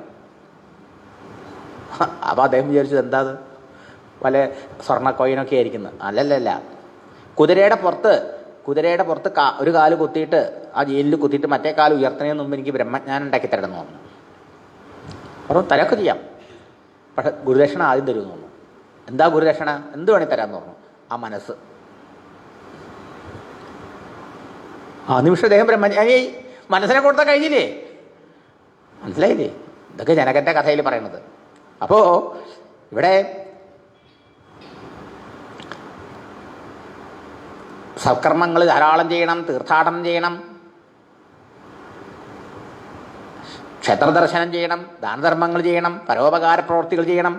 ഇവ കൊണ്ട് പുണ്യം വളരുന്ന സമയത്ത് മഹാത്മാക്കളെ കാണാനും കണ്ട ഇതൊരു മഹാത്മാവാണെന്ന് തിരിച്ചറിയാനും അവരെ ഈശ്വരബുദ്ധിയോടുകൂടി സേവിക്കാനും നമുക്ക് സംഗതി വരും. ഇതൊക്കെ മുഖ്യ വിഷയങ്ങളാണ്. നമ്മളിപ്പോൾ എവിടെയെങ്കിലുമൊക്കെ പോയിട്ട് സത്സംഗം എന്നൊക്കെ പറഞ്ഞു പോയിട്ട് അവിടെ പോയിട്ട് എങ്ങനെ പേര് രജിസ്റ്റർ ചെയ്തിട്ട് അല്ലെങ്കിൽ അവിടെ അങ്ങനെ ഒപ്പിട്ടിട്ട് വന്നിട്ടൊന്നും കാര്യമൊന്നുമില്ല എന്നർത്ഥം. അതൊക്കെ കുറേ വിവരങ്ങൾ ശേഖരിക്കാമെന്ന് മാത്രമേ ഉള്ളൂ. മനസ്സിലായില്ലേ? അങ്ങനെയല്ല യഥാർത്ഥ സത്സംഗനർത്ഥം. അങ്ങനെയുള്ള മഹാത്മാക്കളെ കണ്ടുകിട്ടിയാലോ അമോഘശ്ച, അത് വൃഥാവിലാവില്ല, അത് ആ ജീവനെ ഉദ്ധരിക്കുക തന്നെ ചെയ്യും. അങ്ങനെയുള്ള മഹത്തുക്കളുടെ മുഖത്തുനിന്ന് എപ്പോഴും ഭഗവാന്റെ വാർത്തകൾ കേൾക്കാൻ കഴിയും. അത് ശ്രദ്ധയോടെ കേട്ടാൽ വേഗം ഭഗവാൻ ഹൃദയത്തിൽ കാതിലൂടെ അകത്ത് കിടക്കുന്ന പറഞ്ഞേ. ഭഗവാൻ ഉള്ളിൽ കിടന്നാലോ, ഭഗവാന്റെ ശ്രവണത്തിലൂടെ ഭഗവത് കഥകൾ ഉള്ളിൽ കയറിയാൽ ആ ശ്രവണം തന്നെ നമ്മുടെ മനസ്സിനെ ശുദ്ധീകരിക്കും. അതാണ് ഭഗവാൻ കാതിലൂടെ ഭക്തന്മാരുടെ ഉള്ളിൽ കയറി അവിടുത്തെ മാലിന്യങ്ങളെ ഇല്ലാണ്ടാക്കി തീർക്കുന്നു പറഞ്ഞത്. അങ്ങനെ നിത്യം ഭാഗവത സേവയാ, നിത്യം ഭാഗവതോത്തമന്മാരെ, ഭക്തന്മാരെ, മഹാത്മാക്കളെ സേവിച്ചാൽ, അഥവാ ഈ ഭാഗവതത്തെ സേവിച്ചാൽ, ഭാഗവതം വലിയ ഒരു സജ്ജനമാണല്ലോ. ഇത് എത്രയോ സജ്ജനങ്ങളെ നമുക്ക് കാണാം, ഓരോ മഹാത്മാക്കളെ നമുക്ക് കാണാം, ഓരോ ഉപദേശങ്ങളും കേൾക്കാം. അങ്ങനെ ചെയ്തുകൊണ്ടിരുന്നു കഴിഞ്ഞാലോ ഭഗവാനിൽ ദൃഢമായ ഭക്തി ഉണ്ടാവും. ആ ഭഗവാനിലുള്ള ഭക്തി ദൃഢമാവും തോറും മനസ്സ് വേഗം ശുദ്ധമാകും, രജോ ഗുണ തമോ ഗുണങ്ങൾ നീങ്ങും. അതിൻ്റെ കാര്യമാണ് കാമക്രോധ ലോഭ മോഹാദികൾ. അതെല്ലാം നീങ്ങി കഴിയുമ്പോഴോ മനസ്സ് അത്യന്തം നിർമ്മലമാവും. അങ്ങനെ ആ പരിശുദ്ധവും നിർമ്മലവുമായ മനസ്സ് ആണ് ഈ ഭഗവാന്റെ സ്വരൂപ സാക്ഷാത്കാരത്തിനുള്ള യോഗ്യമായ ഉപകരണം. ഈ മനസ്സാണ് ധ്യാനത്തിനുള്ള ഫിറ്റ് ആയിട്ടുള്ള വെഹിക്കിൾ. സാധാരണ ഈ എയറോപ്ലെയിനിൽ പെട്രോൾ ഉപയോഗിക്കാറില്ല. നമ്മുടെ കാറിലൊക്കെ പെട്രോൾ അടിച്ചിട്ടാണ് ഓടിക്കുന്നത് അല്ലേ? ഈ ഇന്ധനം അതിൽ ഉപയോഗിക്കാൻ പറ്റുമോ? അതിൽ വളരെ വെയിറ്റ് ഇല്ലാത്ത ഇന്ധനമാണ്, പ്രത്യേക ഇന്ധനമാണ് അല്ലേ? അത് നിറച്ചു, എന്നിട്ടോ നമ്മൾ പ്ലെയിനിൽ പോയി കയറി ഇരുന്ന് കഴിഞ്ഞാൽ ആ പ്ലെയിൻ കുറേ ദൂരം സ്പീഡിൽ ഓടും. റൺവേയിലൂടെ എന്ത് സ്പീഡിൽ ഓടുക അത് അല്ലേ? ആ റൺവേയുടെ ആ സ്പീഡിൽ അങ്ങോട്ട് ഓടിയിട്ട് ആ റൺവേയിൽ തന്നെ മറിഞ്ഞു വീണാൽ ശരിയാവുമോ? ആ ഓടണം എന്തിനു വിട്ടാൽ ആ ഓടണേൻ്റെ ആ സ്പീഡിൽ അത് ടേക്ക് ഓഫ് ചെയ്യണം, വേണ്ടേ? അങ്ങനെ മുകളിലേക്ക് പിന്നെ പുറന്നുയരണം. ഇതുമാതിരി നമ്മുടെ മനസ്സ് ആ ഭഗവത് സ്മരണയിൽ സത്വഗുണ പ്രധാനമായ മനസ്സ് കൃഷ്ണ നാരായണ ഹരേ ഇങ്ങനെ ഭഗവാന്റെ ആ നാമസ്മരണയിൽ അല്ലെങ്കിൽ ആ ഭഗവാന്റെ രൂപത്തെ മനസ്സിൽ ഓർത്തുകൊണ്ട് അങ്ങനെ ഇരിക്കുന്ന ആ പ്രക്രിയ റൺവേയിലൂടെ ഓടുന്ന പ്രക്രിയ. ആ പ്രക്രിയയിൽ take off the mind take off ചെയ്യണം. എവിടേക്ക്? ആ ഭഗവാന്റെ അനുഭൂതിയിലേക്ക്. മനസ്സ് ആ ഭഗവാന്റെ സ്വരൂപത്തിൽ പോയി വിലയിക്കണം. മനസ്സുള്ളിടത്തോളം സത്യാനുഭവം ഇല്ല. മനസ്സ് ആ ഭഗവത് സ്വരൂപം അതിന് എയ്ഡാണ്, ഹെൽപ്പാണ് നാമജപവും ഭഗവാന്റെ ഇഷ്ടദേവത ധ്യാനമൊക്കെ. അതിലൂടെ മനസ്സ് അതിൽ പോയി വിലയിച്ചാലോ മനസ്സില്ലാണ്ടാവും. മനസ്സില്ലാണ്ട് നിശ്ചലതത്വം, നിശ്ചലമായി മനസ്സ്, ചിന്തയില്ലാണ്ടായി. ചിന്താരഹിതോ ഹൃദാഖ്യാന്ന രമണ മഹർഷി. അതാണ് സത്യദർശനം, തത്വദർശനം ഈശദർശനം, ആത്മദർശനം എന്നൊക്കെ പറയണത്. പക്ഷെ അതിന് നല്ല ക്ലേശമാണ്. പലപ്പോഴും നമ്മുടെ മനസ്സ് ജപമൊക്കെ ചെയ്യും, ഇതൊക്കെ ചെയ്യും, ധ്യാനമൊക്കെ ചെയ്യും. പക്ഷെ അവിടെ റൺവേയിൽ തന്നെ ആ പ്ലെയിൻ നിന്ന് പോണ മാതിരി, വീണ് പോണ മാതിരി സംഭവിക്കുകയാണ് അല്ലേ. വീണ്ടും ഈ ലൗകിക ചിന്തയിലേക്ക് ഇങ്ങോട്ട് വരുന്നു. അങ്ങനെ കുറച്ച് നേരമൊക്കെ എന്നാൽ ശാന്തിയൊക്കെ ഉണ്ടായിരുന്നു നാമം ജപിച്ചിട്ട്. പക്ഷേ ഇപ്പോൾ എവിടെയോ ഇതൊക്കെ ഒന്ന് പോയി. എന്താ കാരണം? രജസ്തമോ ഗുണവാസനകൾ നശിച്ചില്ല. പ്രാക്ടിക്കലായിട്ട് പറയാം. അപ്പോൾ മനസ്സ് ഭഗവാനിൽ ചേർന്നു.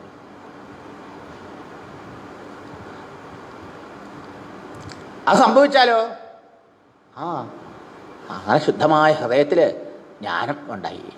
ദൃഷ്ടേവ ആത്മനി ഈശ്വരേ, ഈശ്വരനെ തന്നിൽ തന്നെ തൻ്റെ ആത്മാവായിരിക്കുന്ന ഭഗവാനെ സാക്ഷാത്കരിച്ചു. അതോടെ ഇത്രയും നമ്മൾ ഇന്നലെ കണ്ടു. ഭിദ്യതേ ഹൃദയഗ്രന്ഥി ഛിദ്യന്തേ സർവസംശയാഹ ക്ഷീയന്തേ അസ്യ കർമാണി ദൃഷ്ട ഏവ ആത്മനി ഈശ്വരേ. ഇതാണ് ഇന്നലെ കണ്ടത്. ഈശ്വരേ ദൃഷ്ടേ സതി, ഈശ്വരനെ കാണുമ്പോൾ, ഈശ്വരാനുഭവം ഉള്ളിൽ ഇങ്ങനെ ഉണ്ടാവുമ്പോൾ എന്തുണ്ടാവും? ഹൃദയഗ്രന്ഥി പൊട്ടി. ഹൃദയഗ്രന്ഥിയുടെ ആദ്യത്തെ കെട്ടെന്ന് പറഞ്ഞാൽ അവിദ്യ, അജ്ഞാനമാണ്. അതാണല്ലോ എല്ലാത്തിനും തടസ്സം കാരണമായത്. ആ അജ്ഞാനം നീങ്ങി. അജ്ഞാനം കൊണ്ടാണ് താൻ ദേഹമാണെന്ന തോന്നലുണ്ടായത്. ദേഹാഭിമാനം പോയി എന്നർത്ഥം. ബോഡിയുണ്ട്, ശരീരം പോണില്ല. ശരീരം നിലനിൽക്കുന്നു. അല്ലെങ്കിൽ മുക്തപുരുഷന്മാർ ജീവിതത്തിൽ ലോകാനുഗ്രഹാർത്ഥം ജീവിക്കണില്ലേ? ശുകാചാര്യനെ മാതിരി, വ്യാസാചാര്യനെ മാതിരി. ശരീരമുണ്ട്, പക്ഷെ ആ ശരീരത്തിൽ അഭിമാനമില്ല. അതാ ശുകാചാര്യൻ വസ്ത്രം ഇല്ലാണ്ട് നടക്കണമെന്ന് പറഞ്ഞത്. മനസ്സിലായോ? നമ്മൾ വിചാരിക്കും എന്തായി ശുഖമഹർഷി 16 വയസ്സ്, നല്ല ചെറുപ്പം, താരുണ്യം, അപ്പോൾ വസ്ത്രം ഇല്ലാണ്ട് നടന്നത് നാണക്കേടാലേ. കൊച്ചുകുട്ടിയൊക്കെ ആണെങ്കിൽ പോട്ടെ, ധനകാദികൾ 5 വയസ്സ്, അവരിപ്പോൾ ഒന്നും കൊടുത്തില്ലെങ്കിലും ഒന്നും നമുക്ക് തോന്നില്ല. 16 വയസ്സായ ഒരു ചെറുപ്പക്കാരൻ ഒന്നും ഇല്ലാണ്ട് നടന്ന ആൾക്കാർ കുക്കിക്കര പോകൂലേ? പക്ഷെ ശുഖാചാര്യൻ അങ്ങനെയല്ലല്ലോ. എന്താ നമുക്കിത് മനസ്സിലാവണമെങ്കിൽ ഈ തത്വം മനസ്സിലാവണേ. ശരിയോ? അവർക്ക് ദേഹാഭിമാനമില്ല. ഈ നാഗസന്യാസിമാരെ കണ്ടല്ലേ, അവരെത്ര തണുപ്പും ചൂടുതൊന്നും അവരെ ബാധിക്കണേ ഇല്ല. ശരീരം മുഴുവൻ ഭസ്മ നോക്കിട്ടോ. അപ്പോൾ ദേഹാഭിമാനത്തിന് അതീതമായതിൻ്റെ പ്രതീകമാണ് നൃത്തം. ദിഗംബരന്മാര്. ഒരു അവധൂതനുണ്ടായിരുന്നു. ഞാൻ കണ്ടിട്ടുണ്ട് അങ്ങനത്തെ അവധൂതന്മാരെ. വസ്ത്രമൊന്നും ഇല്ലാണ്ട്, ദേഹാഭിമാനം ഇല്ല നൃത്തം. അപ്പോൾ ആ അജ്ഞാനം ദേഹാഭിമാനം പോകുന്നു. അജ്ഞാനം കൊണ്ട് ദേഹമാണ് ഞാൻ എന്ന അഭിമാനം ഉണ്ടായപ്പോഴാണ് ഞാൻ ദുഃഖിയാണ്, പരിമിതനാണ്, എനിക്ക് സുഖിക്കാൻ ലോകത്തുനിന്ന് പല വസ്തുക്കൾ വേണമെന്നുള്ള ആഗ്രഹം വന്നതേ. അപ്പം ആഗ്രഹത്തിന് കാരണം അപൂർണതാബോധമാണ്. അജ്ഞാനം കൊണ്ടത് തോന്നിയത്. അപ്പോൾ ആ അജ്ഞാനം നീങ്ങിയപ്പോൾ അപൂർണതാബോധം വന്നു. കാരണം പൂർണ്ണനായ ആ ഭഗവാനെയല്ലേ അനുഭവിച്ച് സാക്ഷാത്കരിച്ചത്. ആ ഭഗവത് സ്വരൂപമാണ് തൻ്റെ സ്വരൂപം എന്നല്ലേ തിരിച്ചറിഞ്ഞത് അനുഭവത്തിലൂടെ. കേട്ടുകേൾവിയല്ല, അത് പുസ്തകം വായിച്ചറിവല്ല. അപ്പോൾ അജ്ഞാനം നീങ്ങി അവിദ്യ എന്ന് പേര് അജ്ഞാനത്തിന്. അവിദ്യ പോയി അതിൻ്റെ ഫലം കാമം, ആഗ്രഹം. എല്ലാ ആഗ്രഹം എന്തിനു വേണ്ടിയിട്ടാണ് നമ്മൾ ആഗ്രഹിക്കണമെന്തിനാ? നമ്മൾ ആഗ്രഹിക്കുന്നത് നോക്കൂ, എനിക്ക് അത് കിട്ടിയെങ്കിൽ ഇത് കിട്ടിയെന്നൊക്കെ ആഗ്രഹിക്കും. ആക്ച്വലി അതും ഇതുമാണോ നമുക്ക് വേണ്ടത്? നമ്മൾ ചിന്തിച്ചു നോക്കിണ്ടോ? നമ്മൾ ഓരോ വസ്തുക്കളെയാണ് ആഗ്രഹിക്കണം അല്ലേ? ആക്ച്വലി നമുക്ക് വേണ്ടത് വസ്തുക്കളാണോ? അല്ല. നല്ലൊരു ഉടുപ്പ് കിട്ടിയെങ്കിൽ ഇടുമ്പോൾ നല്ല സുഖം അല്ലേ? എല്ലാവരെയും കാണിക്കുമ്പോൾ നല്ലൊരു വാച്ച് കിട്ടിയെങ്കിൽ വാച്ച് കിട്ടുമ്പോൾ ഒരു സുഖം അല്ലേ? സുഖമല്ലേ ഇപ്പോൾ അന്വേഷിക്കണം? ശരിക്കും വസ്തുവാണോ? വസ്തുവല്ല നമുക്ക് വേണ്ടത്. വസ്തുക്കൾക്ക് വേണ്ടിയിട്ടാണ് പൈസ. വസ്തുക്കളും അല്ല, പൈസയല്ലേ വേണ്ടത്. ആ വസ്തുക്കൾ കിട്ടുമ്പോൾ കിട്ടുന്ന വിചാരിക്കുന്ന സുഖമാണ്. ആ സുഖത്തിൻ്റെ ഉറവിടമാണിടോ ഭഗവാൻ. സച്ചിദാനന്ദ സ്വരൂപനാണ് ഭഗവാൻ എന്ന് പറഞ്ഞത്. സാന്ദ്ര ആനന്ദ അവബോധാത്മകനാണ് ഭഗവാൻ അല്ലേ? എല്ലാ ആനന്ദത്തിൻ്റെയും ഉറവിടമായ ആ ഭഗവാനെ ഉള്ളിൽ അനുഭവിക്കുന്ന ആൾക്ക് പിന്നെ ഏത് വസ്തുവിലാണ് ആഗ്രഹം ഉണ്ടാവുക? സുഖത്തിനുള്ള ആശയം ഉണ്ടാവുമോ? ഇല്ല. അപ്പം അവിദ്യ, അജ്ഞാനം നീങ്ങിയാൽ അതിൻ്റെ കാര്യമായ കാമല്ല, ആഗ്രഹമില്ല. കാമനയില്ലെങ്കിലോ? കാമനയാൽ പ്രേരിതമായിട്ടല്ലേ നമ്മുടെ എല്ലാ പ്രവൃത്തികളും ഇന്നത്തെ അല്ലേ? ഒരാളുടെ ഏത് പ്രവൃത്തിയുടെയും പ്രേരണ എന്താ? അത് കിട്ടണം, ഇത് കിട്ടണം, അതിനു വേണ്ടിയിട്ട് പ്രവർത്തിക്കല്ലേ? അതെ. അപ്പോൾ ഒരു സെൽഫിഷ് ഇൻട്രസ്റ്റ് ഇല്ലേ പിന്നെ അയാൾക്ക്. അപ്പോൾ ചോദിക്കും, ഈ മഹാത്മാക്കളും സാക്ഷാത്കാരം കഴിയും മഹാത്മാക്കളൊക്കെ ലോകത്തിൽ പ്രവർത്തിക്കണ്ടല്ലോ, അവർക്ക് ആഗ്രഹമില്ലേ? അവരുടെ ആഗ്രഹം അതിൽ നിന്ന് എന്തെങ്കിലും കിട്ടി സൂഹിക്കാൻ വേണ്ടിയിട്ടില്ല. അവർ out of happiness they are working, they are doing. അതെങ്ങനെ? കാരുണ്യം കൊണ്ടാണ്. അതിലേ കരുണയാഹ പുരാണഗുഹ്യം സംസാരിണാം കരുണയ, നമ്മളോടുള്ള കാരുണ്യം കൊണ്ട് ശുകദേവൻ ഈ സാക്ഷാത്കാരം നേടിയിട്ടും അന്ന് സമാധിക്കുന്ന ഇറങ്ങി വന്ന് ഭാഗവതം ലോകത്തിൽ പ്രചരിപ്പിച്ചു. ശരിയല്ലേ പറഞ്ഞത്? കരുണയാണ് അവർക്ക് അതിന് പ്രേരിപ്പിക്കുന്ന ഘടകം, അല്ലാണ്ട് വേറെ ഒന്നുമല്ല എന്നർത്ഥം. അവർക്ക് ഇതൊന്നും കിട്ടാൻ വേണ്ടിയിട്ടില്ല. അപ്പം നമ്മളൊക്കെ സുഖത്തിന് വേണ്ടിയിട്ടാണ് പണിയെടുക്കണമെങ്കിലോ അവർ സുഖത്തോടുകൂടി പണിയെടുക്കുന്ന അർത്ഥം. ഭഗവാൻ ഭാഗവത്തിൽ ഏകാദശിയിൽ ഒരിടത്ത് പറയുന്നുണ്ട്, മയാ സന്തുഷ്ട മനസ്സഹ സർവാ സുഖമയാ ദിശ. എന്നിൽ നിന്ന് സന്തോഷം അനുഭവിച്ച ഒരാൾ, എന്നെ കൊണ്ട് ആനന്ദിച്ച ഒരാൾക്ക് ഈ ലോകത്തിൽ എവിടെ പോയാലും സന്തോഷ. കാരണം സന്തോഷത്തിന് വേണ്ടി അയാൾ പോലെ, സന്തോഷം കൊണ്ടയാൾ പോണതേ. ഇതാ ആ സുഖം. ക്ഷണികങ്ങളും നശ്വരങ്ങളുമായ വിഷയങ്ങളുടെ പുറകെ ഓടി നടക്കുന്ന ആൾക്ക് എങ്ങനെ കണി കാണാൻ സാധിക്കും എൻ്റെ ഉദ്ധവരെ എന്നാ ഭഗവാൻ ചോദിക്കണേ. അതാണ് ഇവിടുത്തെ പോയിന്റ്. അപ്പോൾ അവിദ്യ, കാമം, കർമ്മം, ഇതാണ് ഹൃദയഗ്രന്ഥി. ഇതൊരു ടെക്നിക്കൽ ടേമാണ്, സാങ്കേതിക പദമാണ്. ഹൃദയഗ്രന്ഥി പൊട്ടിപ്പോകും എന്ന് പറയുന്ന അർത്ഥം അജ്ഞാനം നശിച്ചു, അതുകൊണ്ട് അപൂർണതാബോധം പോയി, പരമാനന്ദം അനുഭവിച്ചു. പരമാനന്ദ സ്വരൂപനായ ഭഗവാനെ സ്വന്തം ഹൃദയത്തിൽ എപ്പോഴും അനുഭവിച്ചുകൊണ്ടിരിക്കുന്ന ആൾക്ക് ഈ ലോകത്തിൽ ഒന്നിലും ആശയില്ലാണ്ടായി. അതിൻ്റെ ഫലമായിട്ടോ ആശയാൽ പ്രേരിതമായിട്ട് കർമ്മമില്ല. അതാണ് ഈഗോ സെൻട്രിക് ഡിസയർ ഇല്ല അവരിൽ. ആ ഡിസയർ പ്രോംപ്റ്റഡ് ആക്ടിവിറ്റി ഇല്ല. മനസ്സിലായില്ലേ? ആഗ്രഹത്താൽ പ്രേരിതമായിട്ടൊരു കർമ്മമില്ല. പിന്നെ അവർ പ്രവർത്തിക്കണു ഈശ്വരൻ്റെ കയ്യിലൊരു ഉപകരണമായിട്ട്. ഇതൊക്കെ നമുക്ക് പറയാം.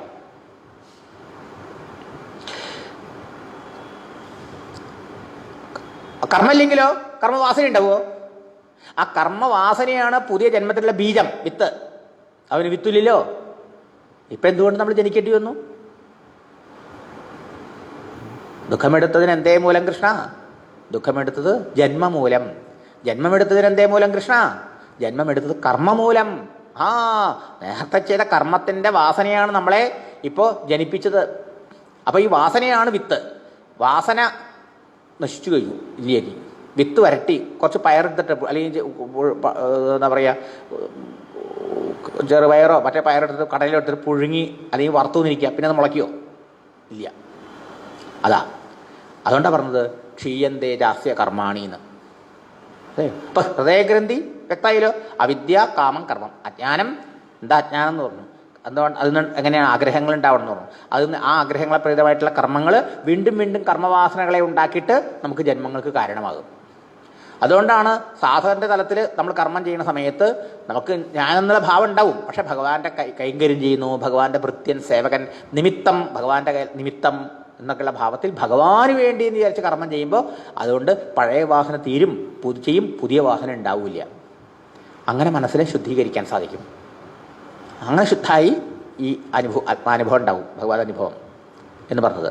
അപ്പോൾ ക്ഷീയന്തേ ജാസ്യ കർമാണി ഭിദ്യതേ ഹൃദയഗ്രന്ഥി. മനസ്സിലായല്ലോ? ഛിദ്യന്തേ സർവസംശയ. സംശയങ്ങൾ തീരും. സംശയം എത്ര കേട്ടാലും ക്ലാരിറ്റി ഇല്ല. എങ്ങനെ അറിയാൻ പറ്റും? നീ ഒന്ന് പറയേ, നീ കേട്ടത് എന്താ ഒന്ന് പറയാം. ഒരു എസ് എഴുതി തരൂ, അല്ലെങ്കിൽ കേട്ടതിൻ്റെ ആശയം ഒന്ന് സംക്ഷിപ്ത എഴുതി തരൂ, എന്നിട്ട് വായിച്ചു നോക്കി അറിയാം എന്താ ഉൾക്കൊണ്ടേന്ന്. ശരിയല്ലേ? സംശയം എന്താ? സംശയം തുടങ്ങണം എങ്ങനെയാ? ഗുരുനാഥനും ശാസ്ത്രങ്ങളൊക്കെ പറയുന്നു, നീ ഈ ദേഹമല്ല, നീ ആത്മാവാണ്. You are the spirit soul. Body ജഡമാണ്, ഇനർട്ടാണ്, മാറ്ററാണ്, അല്ലേ? അതല്ല. ആദ്യം പറഞ്ഞു ശരീരമുണ്ട്, ശരീരത്തിനുള്ളിൽ ചൈതന്യമുണ്ട്. അത് കുറച്ച് എളുപ്പം മനസ്സിലാക്കാൻ, അല്ലേ? കരണ്ടുണ്ട്, ബൾബുണ്ട്, മനസ്സിലാക്കാൻ എളുപ്പമല്ലേ? ബൾബിനെ, കരണ്ടിനെ കൊണ്ട് ബൾബ് കത്തുന്നു. ഇതുമാതിരി ശരീരമുണ്ട്, ശരീര മനസ്സും ബുദ്ധിയൊക്കെ ഉണ്ട്, അതിനെ പ്രവർത്തിക്കുന്ന ചൈതന്യമുണ്ട്. തിരക്കുണ്ട്, കുറച്ച് എളുപ്പമാണ്. പക്ഷേ അടുത്ത സ്ഥലത്തിൽ എന്താ പറഞ്ഞത്? തത്വമസി. ആ ചൈതന്യമാണ് നീ, ജഡമല്ല നീ. ശരീരവും മനസ്സും ബുദ്ധിയൊക്കെ ദൃശ്യമാണ്, നീ ഇതിനെ കാണുന്ന ദ്രഷ്ടാവാണ്. ശരീരവും മനസ്സും ബുദ്ധിയൊക്കെ മാറുന്നതാണ്, പരിണാമമുള്ളതാണ്. നീ പരിണാമങ്ങളെ കാണുന്ന സാക്ഷിയാണ്, അല്ലേ? നീ മാറാത്തതാണ്, നീ ചൈതന്യമാണ്. മാറാത്തതുകൊണ്ട് നീ നിത്യനാണ്, ശാശ്വതനാണ്. ഇതാണ് നിന്റെ സ്വരൂപം.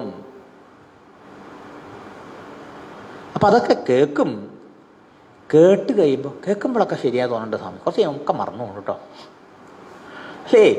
മറക്കണില്ല. നോക്കൂ, കേട്ടാലും ഞാൻ എങ്ങനെ ഈ ചൈതന്യാവും? ഞാൻ ഈ ദേഹമല്ലേ, ഈ ദേഹത്തിൻ്റെ അനുഭവങ്ങളൊക്കെ എനിക്ക് വരണ്ടല്ലോ.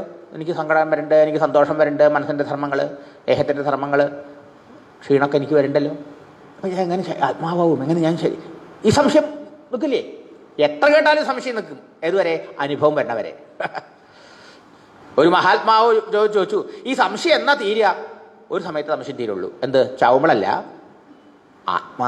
ഡയറക്റ്റ് ആത്മനി ഈശ്വരേ ദൃഷ്ടേ സതി. എപ്പോൾ ആ ഈശ്വര സാക്ഷാത്കാരം കൈവന്നോ അപ്പം മാത്രമേ പരിപൂർണമായ നമ്മുടെ സംശയങ്ങൾ തീരുള്ളൂ. അതുവരെ കുറച്ചൊക്കെ ഇരിക്കും അത്ര ബാക്കി. കുറേയൊക്കെ തീർത്ത് തരാൻ പറ്റും ഗുരുനാഥന്മാർക്ക്. മനസ്സിലായോ? പൂർണ്ണ സംശയ നിവൃത്തി അനുഭവത്തിൽ മാത്രമേ ഉണ്ടാവുള്ളൂ എന്നാണ്. അതാണ് ക്ഷീയന്തേ ജാസ്യ കർമാണി ദൃഷ്ടേ ഈശ്വരേ ഭിദ്യന്തേ ഹൃദയഗ്രന്ഥി ഛിദ്യന്തേ സർവസംശയ. സംശയങ്ങൾ സർവ്വം നശിച്ചു എന്നാ പറഞ്ഞത്. മനസ്സിലായോ? ക്ഷീയന്തേ ജാസ്യ കർമാണി. ഞാൻ കർമ്മത്തിന് പോകണം. ഈ കർമ്മം എത്ര തരത്തിലാണ്? കർമ്മം 3 തരത്തിലുണ്ട്. 3 ഭാര്യ ഉള്ള, 3 വേളി കഴിച്ച, 3 കല്യാണം കഴിച്ച ഭാര്യയുള്ള ഒരു ഭർത്താവിനെ മാതിരിയാണ് ഈ ജീവനും ജീവൻ്റെ കർമ്മ ബന്ധുവും. ജീവനാണ് ഭർത്താവ്, അയാൾക്ക് 3 ഭാര്യമാരാണ്. ഭാര്യമാർ സുഖം ദുഃഖം കൊടുക്കുമല്ലോ ഭർത്താവിന്. ഇതുമാതിരി കർമ്മം നമുക്ക് സുഖം ദുഃഖം തരും. പിന്നെ ഇതൊരു ക്ലാസ് ആവുകൊണ്ട് ഇങ്ങനെ പറയാം കേട്ടോ. അല്ലെങ്കിൽ തത്വബോധം, ആത്മബോധം, വിവേകചൂടാമണിയൊക്കെ ക്ലാസ്സിലൊക്കെ പങ്കെടുത്തവർക്ക് ഇത് വൈഹാർട്ടായിരിക്കും. അതൊന്നും നമ്മൾ പങ്കെടുക്കുന്നില്ല, ഭാഗവതം മാത്രമല്ലേ കേൾക്കണുള്ളൂ. അപ്പോൾ അതിലും ഇത് തന്നെയാണ് പറഞ്ഞിട്ടുള്ളത്. അപ്പോൾ ഈ ശരീരം എടുക്കാൻ കാരണമായ കർമ്മം, അതിൽ എന്തൊക്കെ വെച്ചിട്ടുണ്ടോ അതൊക്കെ അനുഭവിക്കണം ഈ ജീവിതത്തിൽ. അത് കഴിഞ്ഞാൽ ഈ ശരീരം വീട് പോകും. അതിനാണ് പ്രാരബ്ധം എന്ന് പറയുന്നത്. ആരംഭിച്ചത്, ആരംഭിച്ചു, ഓൾറെഡി സ്റ്റാർട്ടഡ് ഗിവിങ് ഫ്രൂട്ട്സ്. എന്താ ആരംഭിച്ചത്? ഫലം തരാൻ ആരംഭിച്ചു. എന്തിൻ്റെ ഫലം? നേരത്തെ ഡെപ്പോസിറ്റ് ചെയ്തതിൻ്റെ ആ ഡെപ്പോസിറ്റിൻ്റെ ഇൻട്രസ്റ്റ് കിട്ടാൻ തുടങ്ങിയത്. അപ്പോൾ ആ ഡെപ്പോസിറ്റിൻ്റെ ഒരു പേര് വേണ്ടേ? നേരത്തെ ഡെപ്പോസിറ്റ്, അതിനാണ് സഞ്ചിതം എന്ന് പറഞ്ഞ അർത്ഥം. നമുക്ക് വാക്കുകളൊക്കെ വളരെ ശ്രദ്ധിക്കേണ്ടതാണ്. സഞ്ചിതം, സഞ്ചയനം എന്ന് കേട്ടല്ലേ നിങ്ങൾ? മരിച്ചു കഴിഞ്ഞാൽ സഞ്ചയനം 5 ദിവസമോ 6 ദിവസമോ ഓരോ ദിവസം സൗകര്യം പോലെ. എന്താണ് സഞ്ചയനം? പ്രത്യേകിച്ച് ഇന്നിപ്പോൾ ഇലക്ട്രിക് കൊണ്ടുവന്നെടുത്ത് എന്ത് സഞ്ചയന, അവരൊരു ഒരു പാക്കറ്റ് ഇങ്ങോട്ട് തരും. പണ്ടങ്ങനെയല്ല. പണ്ട് മുറ്റത്ത് മാവ് പൊടിച്ചിട്ട് മാവ് വറകൊണ്ടാക്കി ഇത് ആക്കുക, ദഹിപ്പിക്കുക. അപ്പോഴോ ഈ എല്ലും ഈ കരിക്കട്ടയും കണ്ട തിരിച്ചറിയില്ല. മനസ്സിലായില്ലേ? അപ്പോൾ അതിൽ നിന്ന് ഈ മിക്സിയിൽ നിന്ന് ആ ചൂടാറാനാണ് 6-7 ദിവസം കഴിയണത്. മനസ്സിലായോ? ചൂടവിടെ ഉണ്ടാവും. അതിൽ നിന്ന് ഈ കരിക്കട്ടയൊക്കെ മാറ്റിയിട്ട് കൊടിലുകൊണ്ട് ആ എല്ലിനെയും പ്രത്യേകമായിട്ട് ഇറക്കി ഒരു പാത്രത്തിലാക്കുക, എവിടെയെങ്കിലും കൊണ്ട് ഗംഗയിലോട്ട് കൊണ്ട് കളയാൻ വേണ്ടിയിട്ട്. അപ്പോൾ ചീ എന്ന വാക്കിനർത്ഥം കളക്ട് ചെയ്യുക. ചീ എന്നുള്ള ധാതുവിൽ നിന്നാണ്, റൂട്ടിൽ നിന്നാണ് ചയം എന്നുള്ള വാക്ക് വന്നത്. സഞ്ചയം, സമ്യക്, നല്ലോണം, വളരെ വ്യക്തമായിട്ട് ക്ലിയറായിട്ട് പറക്കിയെടുക്കുക. ടു കളക്ട് എന്ന വാക്കിനർത്ഥം. അപ്പോൾ ചിതം വെച്ചാലോ കളക്ട് ചെയ്തത്, സഞ്ചിതം വെച്ചാലോ നല്ലോണം കളക്ട് ചെയ്തത്. മനസ്സിലായില്ലേ? അപ്പോൾ സഞ്ചിതം നിങ്ങൾക്ക് മനസ്സിലായില്ലോ? അല്ല, സഞ്ചയനം, അതിന് സഞ്ചയം എന്ന് പേര്. ഇതുമാതിരി സഞ്ചിതം, കളക്ട് ചെയ്ത കർമ്മങ്ങൾ. ഈ നിമിഷം വരെ നമ്മുടെ ജീവിതത്തിൽ എന്തൊക്കെ നമ്മൾ പുണ്യപാപ മിശ്ര കർമ്മങ്ങൾ ചെയ്ത് ആർജിച്ചു കൂട്ടിയിട്ടുണ്ടോ സംസ്കാരങ്ങൾ, അതിനെയാണ് ആ ഡെപ്പോസിറ്റ് ചെയ്ത സംസ്കാരത്തെയാണ് സഞ്ചിതം എന്ന് പറഞ്ഞത്. എത്തായില്ലേ? അതെത്രയാണെന്ന് നമുക്ക് ആർക്കും ഇപ്പോൾ നിശ്ചയില്ല. അതെത്രയാണെന്ന് ഇപ്പോൾ കാണാനും പറ്റില്ല. അത് ഒരിക്കലും ആർക്കും കണക്കാക്കാൻ പറ്റില്ല. കണക്കാക്കാൻ കഴിയാത്ത അത്രയുണ്ട് അത്രേ. അതിൽ നിന്ന് കുറച്ചാണ് നമ്മൾ ഇപ്പം അനുഭവിക്കാൻ കൊണ്ടുവന്നേക്കണത്. ശരിയല്ലേ? നമ്മൾ 1,00,000 രൂപ ഡെപ്പോസിറ്റ് ചെയ്താൽ നമുക്ക് അതിന് ഒരു കൊല്ലത്തിൽ കിട്ടുന്ന ഒരു 6,000 രൂപ ഇൻട്രസ്റ്റ് അല്ലേ? അപ്പോൾ ഒരു മാസം എത്ര ഉണ്ടാവും? അതിന് 12 കൊണ്ട് വെച്ചാൽ ഒന്നുമില്ല അല്ലേ? അപ്പോൾ കമ്മിയല്ലേ ഇൻട്രസ്റ്റ്? അപ്പോൾ എത്രയോ ഡെപ്പോസിറ്റിൻ്റെ സഞ്ചിതം, അതിൻ്റെ ചെറിയൊരു ഇൻട്രസ്റ്റാണ് പ്രാരബ്ധം ഇപ്പം അനുഭവിക്കാൻ കൊണ്ടുവന്നേക്കണമെന്ന് മനസ്സിലാക്കൂ. ഏകദേശം ഒരു ഐഡിയ കിട്ടുമല്ലോ, ധാരണ ഉണ്ടാവുമല്ലോ. അതെ. അപ്പോൾ സഞ്ചിതമായി പ്രാരബ്ധമായി. അപ്പോൾ ഈ പ്രാരബ്ധം അനുഭവിച്ചുകൊണ്ടിരിക്കും അല്ലേ? നമ്മൾ അനുഭവിച്ചുകൊണ്ടിരിക്കുന്നത് എന്തൊക്കെ നമ്മുടെ ജീവിതത്തിൽ വരുന്നോ അതൊക്കെ പ്രാരബ്ധ അനുഭവങ്ങളാണ്. സുഖം, നല്ലതും ചീത്തയും. ഇപ്പോൾ ഈ ഭാഗവതം കേൾക്കുന്നത് നല്ല പ്രാരബ്ധ, നല്ല കർമ്മത്തിൻ്റെ ഫലമാണ് പറയണത്. ഈശ്വരനെ ഭജിക്കുന്നതൊക്കെ. കഷ്ടപ്പാടൊക്കെ വരുന്നത് ചീത്ത പ്രാരബ്ധം വെച്ചാൽ തീട്ടകർമ്മത്തിൻ്റെ ഫലം. ഈ പ്രാരബ്ധം അനുഭവിക്കുന്നതിൻ്റെ ഇടയിൽ പുതിയ പുതിയ കർമ്മങ്ങൾ നമ്മൾ ചെയ്യണ്ടല്ലോ. ഈ പുതിയ കർമ്മങ്ങൾ നമ്മൾ ചെയ്യണത് എങ്ങനെയാ? ഞാൻ ദേഹമാണ്, ഞാൻ അപൂർണനാണ്, എനിക്ക് സുഖാവണം, എനിക്ക് സുഖാവാൻ അത് കിട്ടണം ഇത് കിട്ടണം എന്നുള്ള 100,000 ആശകൾ വെച്ചുകൊണ്ട് ആ ആഗ്രഹങ്ങളാൽ പ്രേരിതമായിട്ടല്ലേ കർമ്മങ്ങൾ ചെയ്യണത്. അങ്ങനെ ആഗ്രഹങ്ങളാൽ പ്രേരിതമായി ചെയ്യുന്ന ആ കർമ്മങ്ങളിലൂടെ ആർജിക്കുന്ന സംസ്കാരത്തിന് പേര് ആഗാമി എന്ന്. ഇതുകൊണ്ട് അവസാനിച്ചില്ല. ഈ പ്രാരബ്ധം അവസാനിച്ച പോണില്ല. പ്രാരബ്ധത്തിൽ പുതിയത് ഉണ്ടാക്കുകയെ. ഇപ്പോൾ 100 പ്രാരബ്ധേ കൊണ്ടിട്ടുള്ളൂ എങ്കിൽ 1000 സഞ്ചിത അവിടെ ഡെപ്പോസിറ്റ് ഉണ്ട്. അതായത് 100 കൊണ്ടുവന്നെങ്കിൽ ഈ 100 പ്രാരബ്ധം അനുഭവിച്ച് തീർക്കുമ്പോഴേക്കും വീണ്ടും ഒരു 500 ആഗാമി ഉണ്ടാക്കിയിട്ട് ആ 1000 സഞ്ചിതത്തിനൊപ്പം ചേർക്കും. അപ്പോൾ അവിടെ എത്രയും ആ 1000ത്തിൽ നിന്ന് നമ്മൾ 100 കൊണ്ടു 900 ബാക്കിയുണ്ട്. അതിൽ വീണ്ടും ഒരു 500 ആഡ് ചെയ്തു. ചെറിയ കണക്ക് ഞാൻ പറയാം, എല്ലാവർക്കും പിടിക്കാൻ വേണ്ടിയിട്ട്, എല്ലാവർക്കും ഓർമ്മിക്കാൻ വേണ്ടിയിട്ട്. മനസ്സിലായില്ലേ? അല്ല, ഇതൊന്നും നമുക്ക് മനസ്സിലായാലേ ഈ കർമ്മബന്ധം എന്താണെന്ന് മനസ്സിലാവുള്ളൂ. ഇരുന്ന് പുറത്തു കിടക്കണമെന്ന് മോഹം ഉണ്ടാവുള്ളൂ. അതിനുവേണ്ടി ഈശ്വരനെ ഭജിക്കാൻ ആത്മാർത്ഥത ഉണ്ടാവുള്ളൂ എന്നർത്ഥം.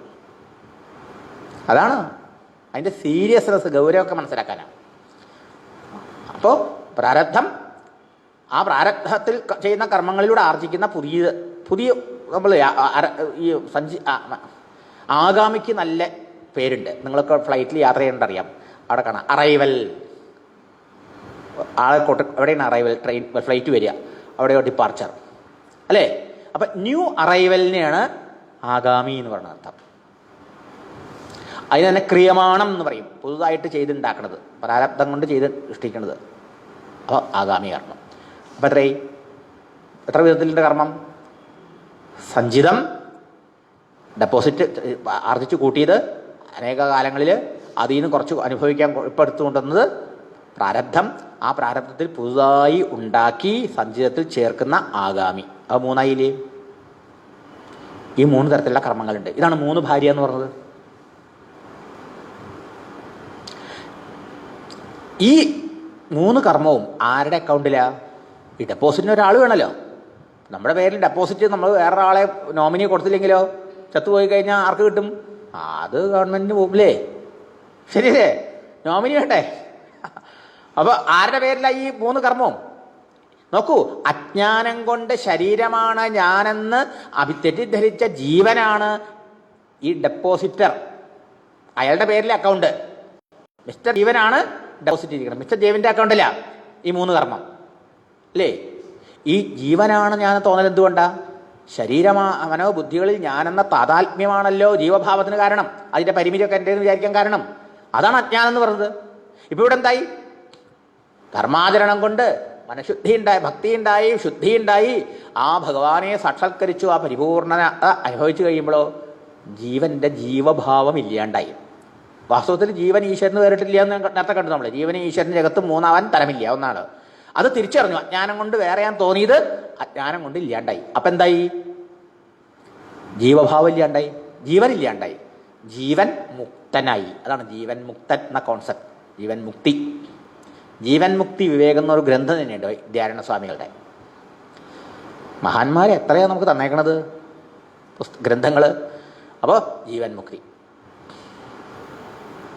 സത്സംഗത്വേ നിസ്സംഗത്വം, നിസ്സംഗത്വേ നിർമോഹത്വം, നിർമോഹത്വേ നിശ്ചലതത്വം, നിശ്ചലതത്വേ ജീവൻ മുക്തി. ഭജഗോവിന്ദ ആചാര്യസ്വാമികൾ. സത്സംഗത്തിന് പോയാൽ സത്സംഗത്തിലൂടെ നമുക്ക് ഈശ്വര മഹിമകളൊക്കെ അറിയാൻ കഴിയും.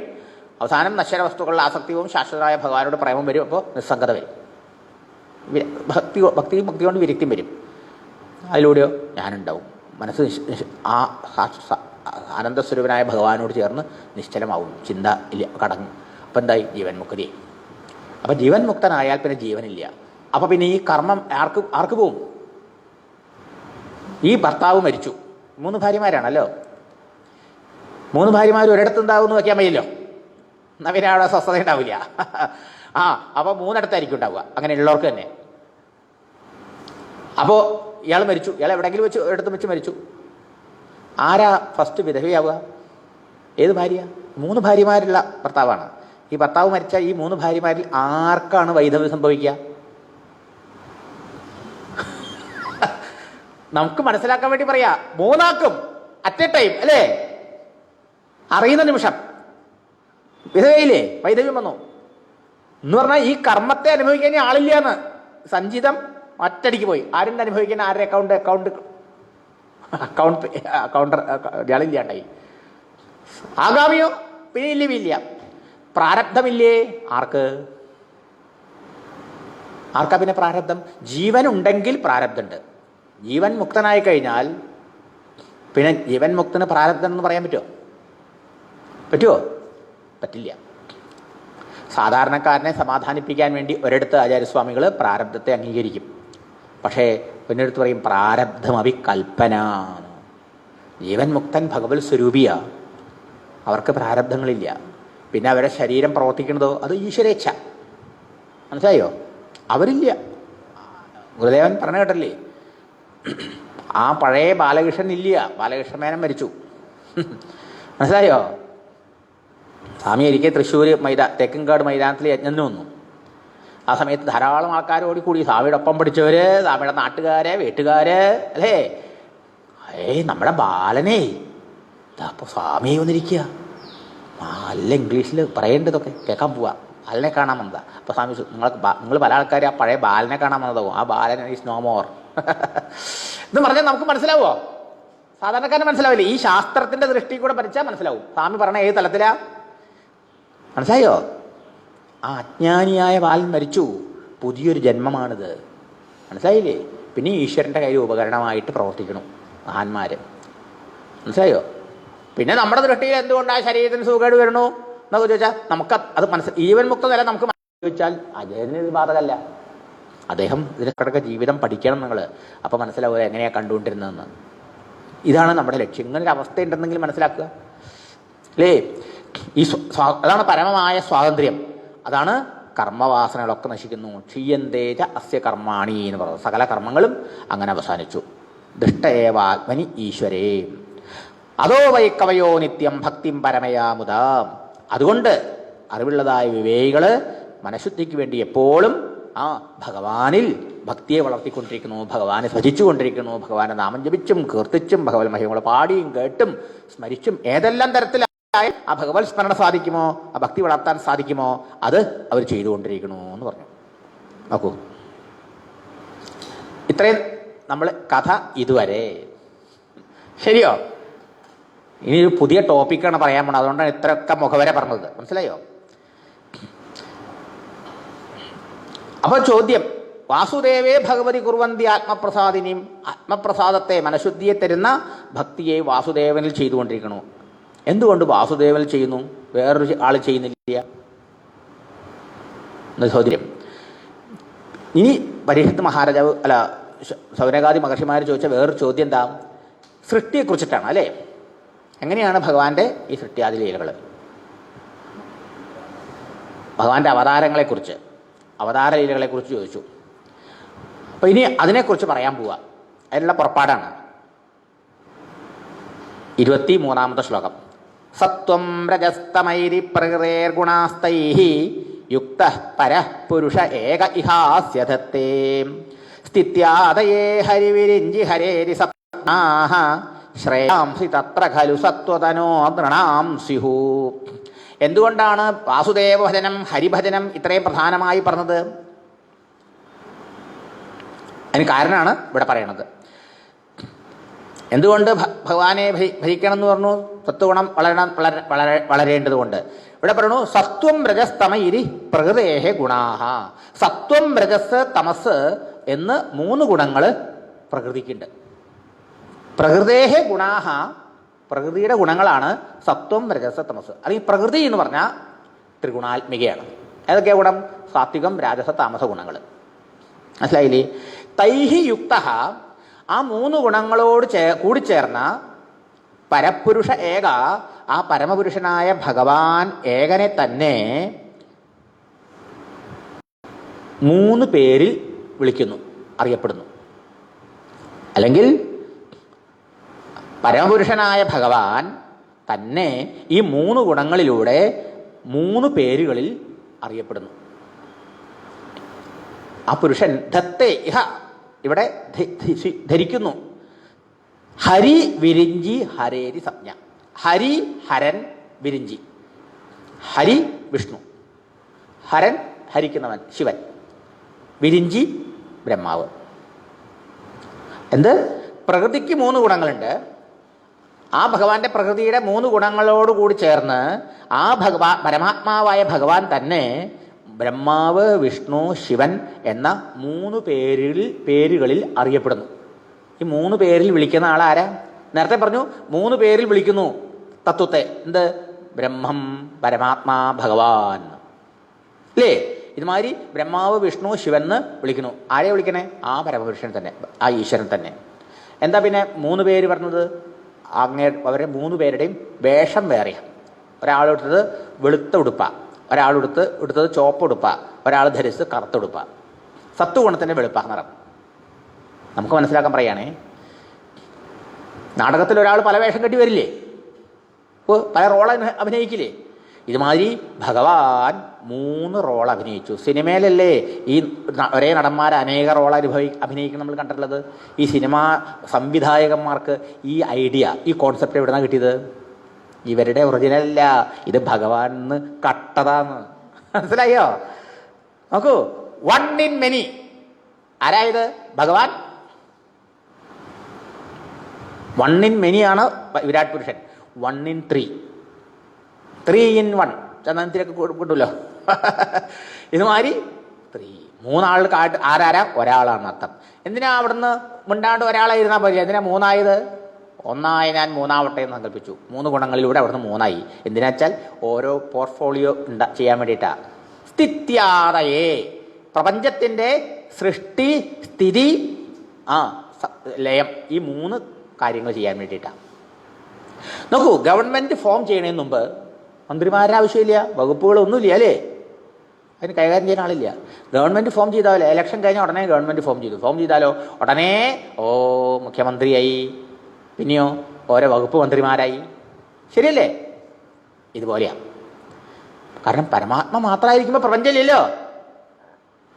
പ്രപഞ്ചം ഉണ്ടാവുമ്പോഴോ, പ്രപഞ്ചം ഉണ്ടായാൽ പിന്നെ അതിന് നിലനിർത്തി അതിനെ പരിപാലിക്കണ്ടേ? വേണ്ടേ? അതിൻ്റെ കാര്യങ്ങളൊക്കെ വേണ്ട പോലെ നോക്കണ്ടേ? അപ്പോൾ നോക്കൂ, ഇവിടെ പറഞ്ഞെന്താ? പ്രകൃതിക്ക് 3 ഗുണങ്ങൾ. ആ പ്രകൃതി സ്വതന്ത്രയല്ല, ഭഗവാന്റെയാണ്. ആ ഭഗവാനെ ആശ്രയിച്ചിരിക്കുന്ന പ്രകൃതിയാണ്. ആ പ്രകൃതിയെ കൊണ്ട് ഭഗവാൻ ഈ സൃഷ്ടിസ്ഥിതി സംഹാരങ്ങൾ ചെയ്യുന്നു. ഇത് ഭഗവാന്റെ ലീലയാണ്. സത്വഗുണത്തിലൂടെ വിഷ്ണുവായി പരിപാലിക്കുന്നു. രജോ ഗുണത്തിലൂടെ ബ്രഹ്മാവായി സൃഷ്ടി നടത്തുന്നു. തമോ ഗുണ ഉപാധിയിലൂടെ ഹരനായി എന്ത് ചെയ്യുന്നു? ഈ പ്രപഞ്ചത്തിനെ വിലയിപ്പിക്കുന്നു തന്നിലേക്ക്. 3 ഒരേ ആൾ തന്നെ, ഒരു ഭഗവാൻ തന്നെ എന്നർത്ഥം. പക്ഷെ അങ്ങനെ ആണെങ്കിലും ആ ഉപാധിയുടെ ഏറ്റക്കുറച്ചിനനുസരിച്ച് ആ ഉപാധിയിലൂടെ പ്രകടമാവുന്ന ദേവനും വ്യത്യാസം ഉണ്ടാവും അല്ലേ? ഈ 3 ഗുണത്തെ പറയാൻ നമുക്ക് എളുപ്പം.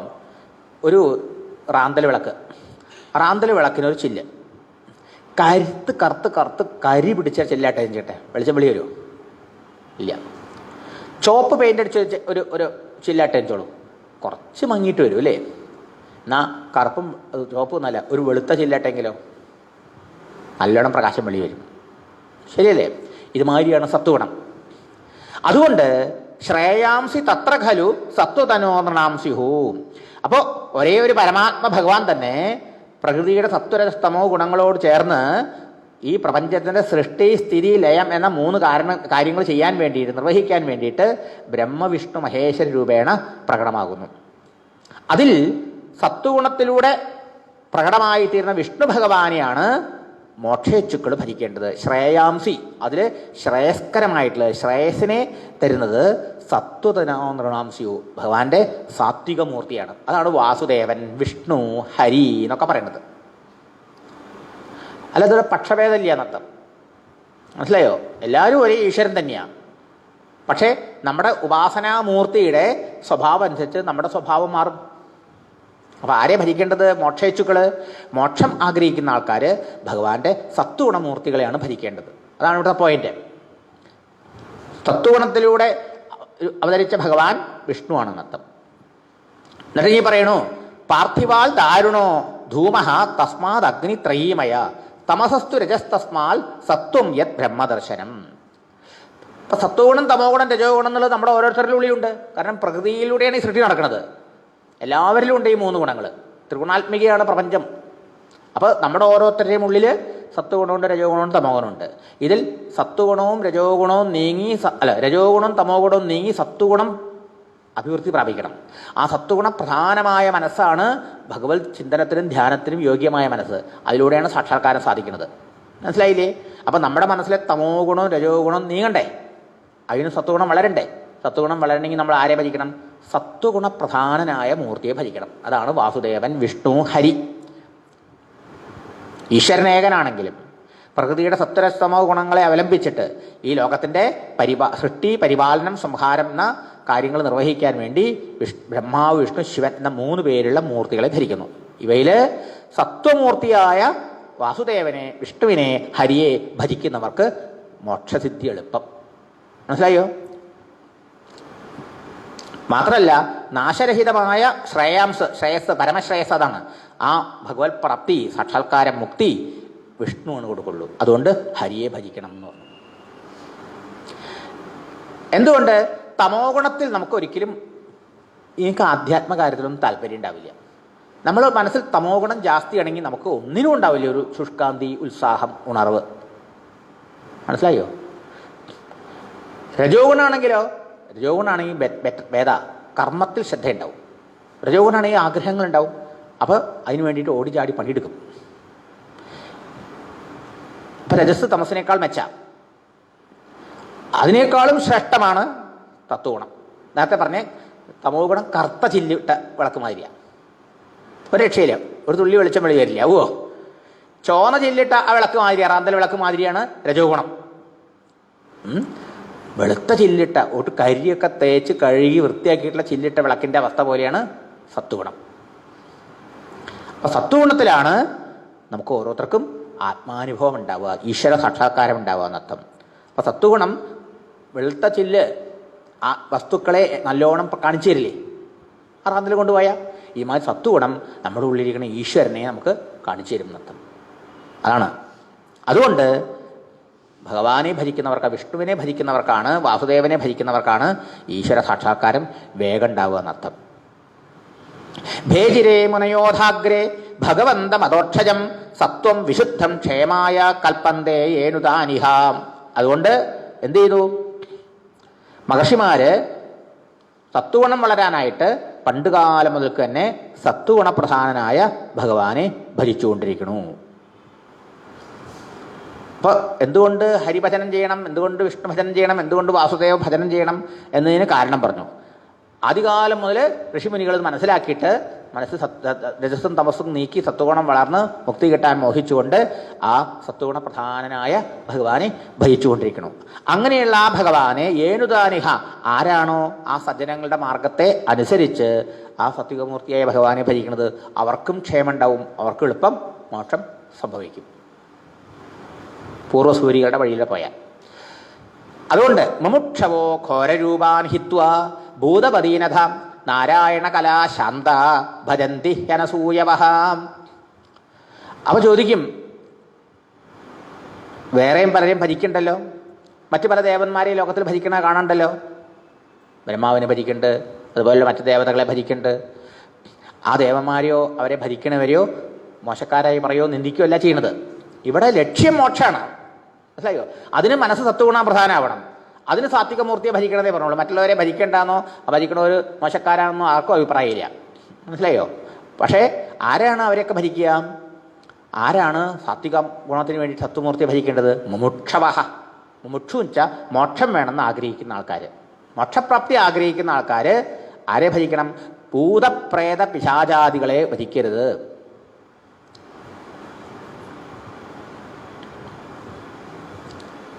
അതുപോലെ അവരുടെ ദേവതകളെ ഭജിക്കരുത്.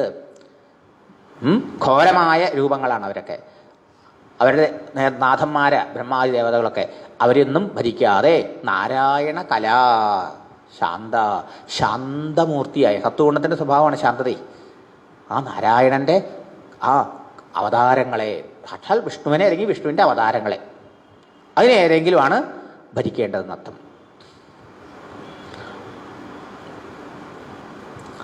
അപ്പോൾ പരമശാന്തി അല്ലെങ്കിൽ ശാശ്വതമായ സുഖം എന്ന മോക്ഷം ആഗ്രഹിക്കുന്ന ആൾക്കാർ വിഷ്ണുവിനെയും വിഷ്ണുവിൻ്റെ അവതാരങ്ങളെയും ഭജിക്കണം. ഇതാണ് സജ്ജന സമ്പ്രദായം. ഇങ്ങനെ നമ്മൾ ചെയ്താൽ നമുക്കും സത്വഗുണം വർദ്ധിച്ച് വേഗത്തിൽ മോക്ഷം സാധിക്കും. രജസ്തമ പ്രകൃതയ സമശീല ഭജന്തി വൈ പിതൃഭൂത പ്രദേശാദീൻ ശ്രീ ഐശ്വര്യ പ്രദേപ്സവ എന്നാ പറഞ്ഞല്ലോ. ഇങ്ങനെയുള്ള മറ്റുള്ള ദേവതകളെയും ഭജിക്കുന്നവരുണ്ടല്ലോ ലോകത്തിൽ ഉണ്ട്. ആരാവര്? എന്തിനാ അവരെയൊക്കെ ഭജിക്കാൻ പോണത്? എന്തുകൊണ്ടാണ് സാത്വികമൂർത്തിയെ ഭജിക്കാത്തത്? ഭാഗവത്തിൽ ദശമസ്കന്ധത്തിൽ ഈ ചോദ്യമൊക്കെ വരണ്ടില്ലേ അവസാനം? വിഷ്ണുവിനെ ഭജിക്കുന്നവർക്ക്, ശിവനെ ഭജിക്കുന്നവർക്ക് വേഗം ഐശ്വര്യാദികളൊക്കെ കിട്ടുന്നു, വിഷ്ണുവിനെ ഭജിക്കുന്നവർക്കൊക്കെ നഷ്ടപ്പെടുന്നു. എന്താ കാരണം അല്ലേ? ശൗരിയുടെയും ഭസ്മാസുരൻ്റെ കഥയിൽ അത് പറയുന്നുണ്ട് അല്ലേ? അപ്പോൾ അവിടെ പറയണു, വിഷ്ണുവിനെ ഭജിക്കുന്നവർ മോക്ഷം ആഗ്രഹിക്കുന്നവരാ. മോക്ഷം ആഗ്രഹിക്കുന്നവർക്ക് എല്ലാത്തിനോടുള്ള ആസക്തി പോവുക വേണ്ടത്. ആ ഭഗവാൻ അതിലൊക്കെ ആസക്തി ഇല്ലാണ്ടാക്കി തീർക്കും. മറ്റുള്ളവരാരാ? രജസ്തമ പ്രകൃതയ രജോ ഗുണ തമോ ഗുണ സ്വഭാവമുള്ള ആളുകൾ അവരവരുടെ സ്വഭാവത്തിനനുസരിച്ചുള്ള ദേവതകളെയല്ലേ ഭരിക്കുള്ളൂ. അതായത് ഇപ്പോൾ നമ്മുടെ സ്വഭാവം എങ്ങനെയോ അങ്ങനെയുള്ള കൂട്ടുകെട്ടിലല്ലേ നമ്മൾ പോവുക. ശരിയല്ലേ? അത്തരം ഫ്രണ്ട്സായിരിക്കും, അതിനായിരിക്കും നമുക്കിഷ്ടം. അത്തരം സ്ഥലത്തേക്കാണ് നമ്മൾ പോവുക. അപ്പോൾ രജോ ഗുണോ തമോ ഗുണമാണ് ആളുകളുടെ മനസ്സിലെങ്കിലോ അവർക്ക് വേണ്ടത് എന്താ? ഈ ലോകത്തിൽ സമ്പത്ത്, ഐശ്വര്യം, സന്തതി, കീർത്തി, പേര്, പ്രശസ്തി, നെയിം, ഫെയിം അല്ലേ? അവൻ ചെയ്യും. അത് തരാൻ പറ്റിയ ദേവതകളുടെ അടുത്ത് പോകും, ആ ദേവതയെ വഹിക്കും. ഇറ്റ് ഈസ് ക്വയറ്റ് നാച്ചുറൽ, സ്വാഭാവികമല്ലത്. മനസ്സിലാവുണ്ട്? എന്തിനെങ്ങനെ പറയണത്? നമ്മുടെ ഉള്ളിലേക്ക് നോക്കി നമ്മൾ ഏത് പ്രകൃതിക്കാരാന്ന് മനസ്സിലാക്കാനാ. എന്തുകൊണ്ട് എല്ലാവർക്കും സാത്വികമൂർത്തിയെ ഭരിക്കാൻ പറ്റണില്ല? എല്ലാവർക്കും ഗുരുവായൂരപ്പനെ ഇഷ്ടമല്ല, ശരിയല്ലേ? വേറെ പല ദേവതകളെ ഭജിക്കാൻ പോണ കാരണം ഇതാണ് അർത്ഥം. അപ്പോൾ ബ്രഹ്മാദി ദേവതകളെ ഭജിക്കുന്നവരില്ലേ ഉണ്ട്. അവരാരാണ്?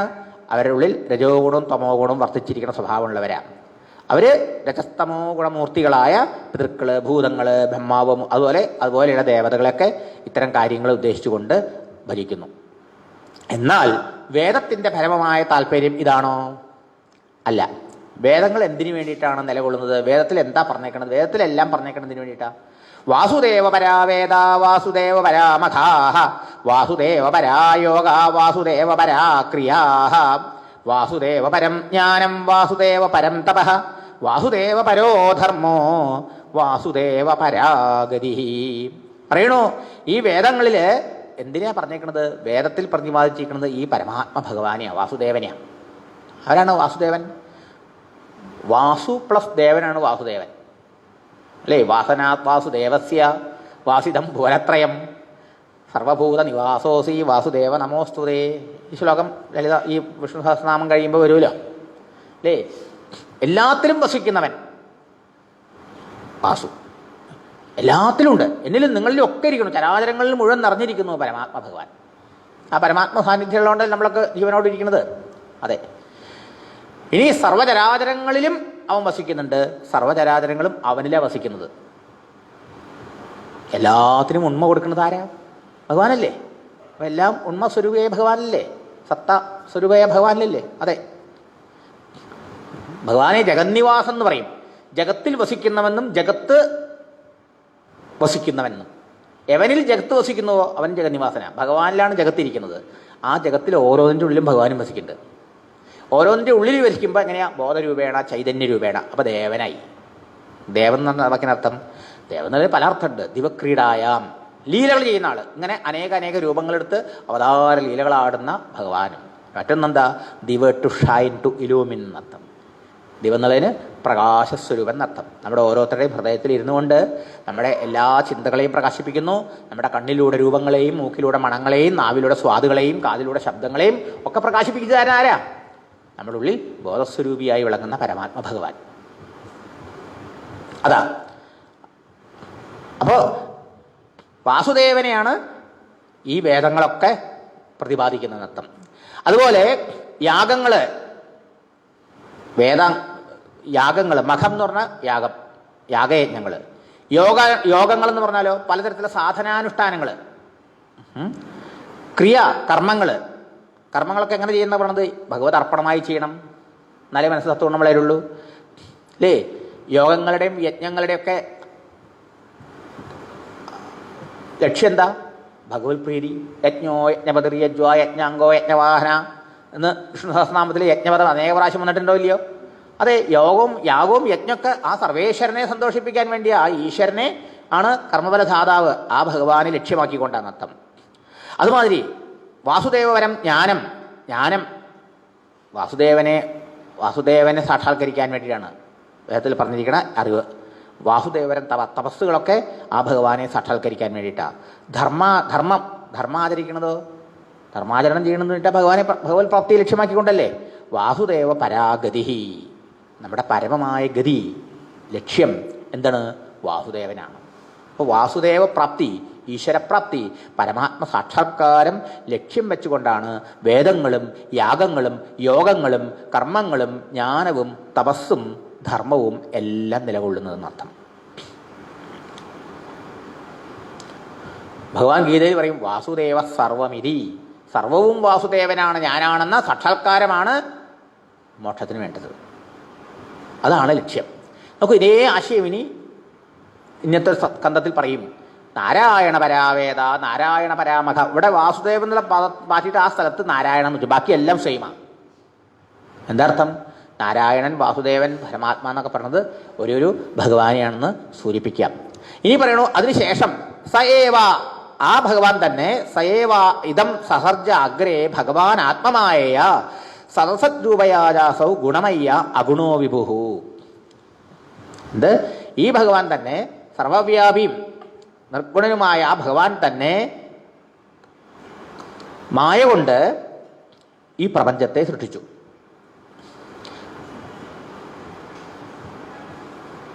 മായ കൊണ്ട് പ്രപഞ്ചത്തെ സൃഷ്ടിച്ചു. എങ്ങനെയാണ് സൃഷ്ടിച്ചത്? കാര്യകാരണ സ്വരൂപേണ. സദസത് രൂപയ. സത്തച്ച കാര്യം, അസത്തച്ച കാരണം. ഈ ജഗത്ത് കാണുന്നത് പ്രപഞ്ചമുണ്ട്, അതിന് കാരണം എന്താ? പഞ്ചഭൂതങ്ങൾ. ആ പഞ്ചഭൂതങ്ങൾക്ക് കാരണം എന്താ? പ്രകൃതി അഥവാ മായ. ത്രിഗുണാത്മികയായ പ്രകൃതി തന്നെയാണ് മായ എന്നും പറയണത്. ത്രിഗുണാത്മികയായ ആ മായയുടെ തമോ ഗുണത്തിൽ നിന്നുണ്ടായതാണ് ഈ ആകാശാദിഭൂതങ്ങൾ. ഇത് കാര്യം, അത് കാരണം മായ. അങ്ങനെയുള്ള മായ അല്ലെങ്കിൽ പ്രകൃതി ആരുടെയാണ്? ഭഗവാന്റെയാണ്. ആ ഭഗവാൻ തന്നെ ആശ്രയിച്ചിരിക്കുന്ന ആ മായാശക്തിയിലൂടെ ഈ ലോക സൃഷ്ടി ചെയ്യുന്നു. എന്നിട്ടോ ഭഗവാൻ അതിൽ പ്രവേശിച്ച് അതിനെ നിലനിർത്തുന്നു.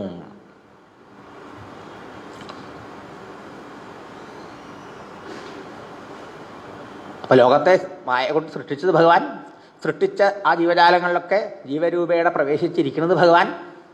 സൃഷ്ടുവ തദേവ അനുപ്രാവിശത് എന്നാണ് ശ്രുതി പറയാ, വേദം പറയാൻ അർത്ഥം.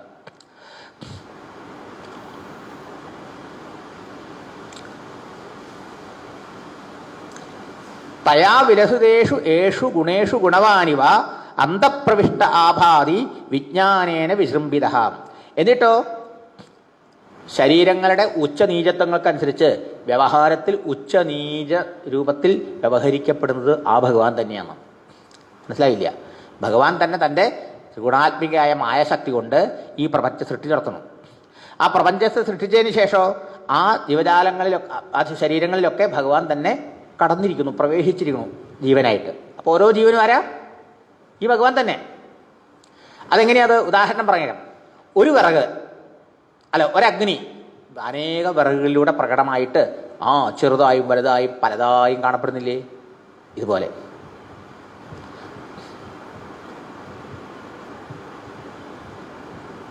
ഇവിടെ വിറകിൻ്റെ ഉദാഹരണം നമുക്ക് എളുപ്പം പറയാം. എന്താ പറയേണ്ടത്? തിരിയുടെ ഉദാഹരണം പറയാം.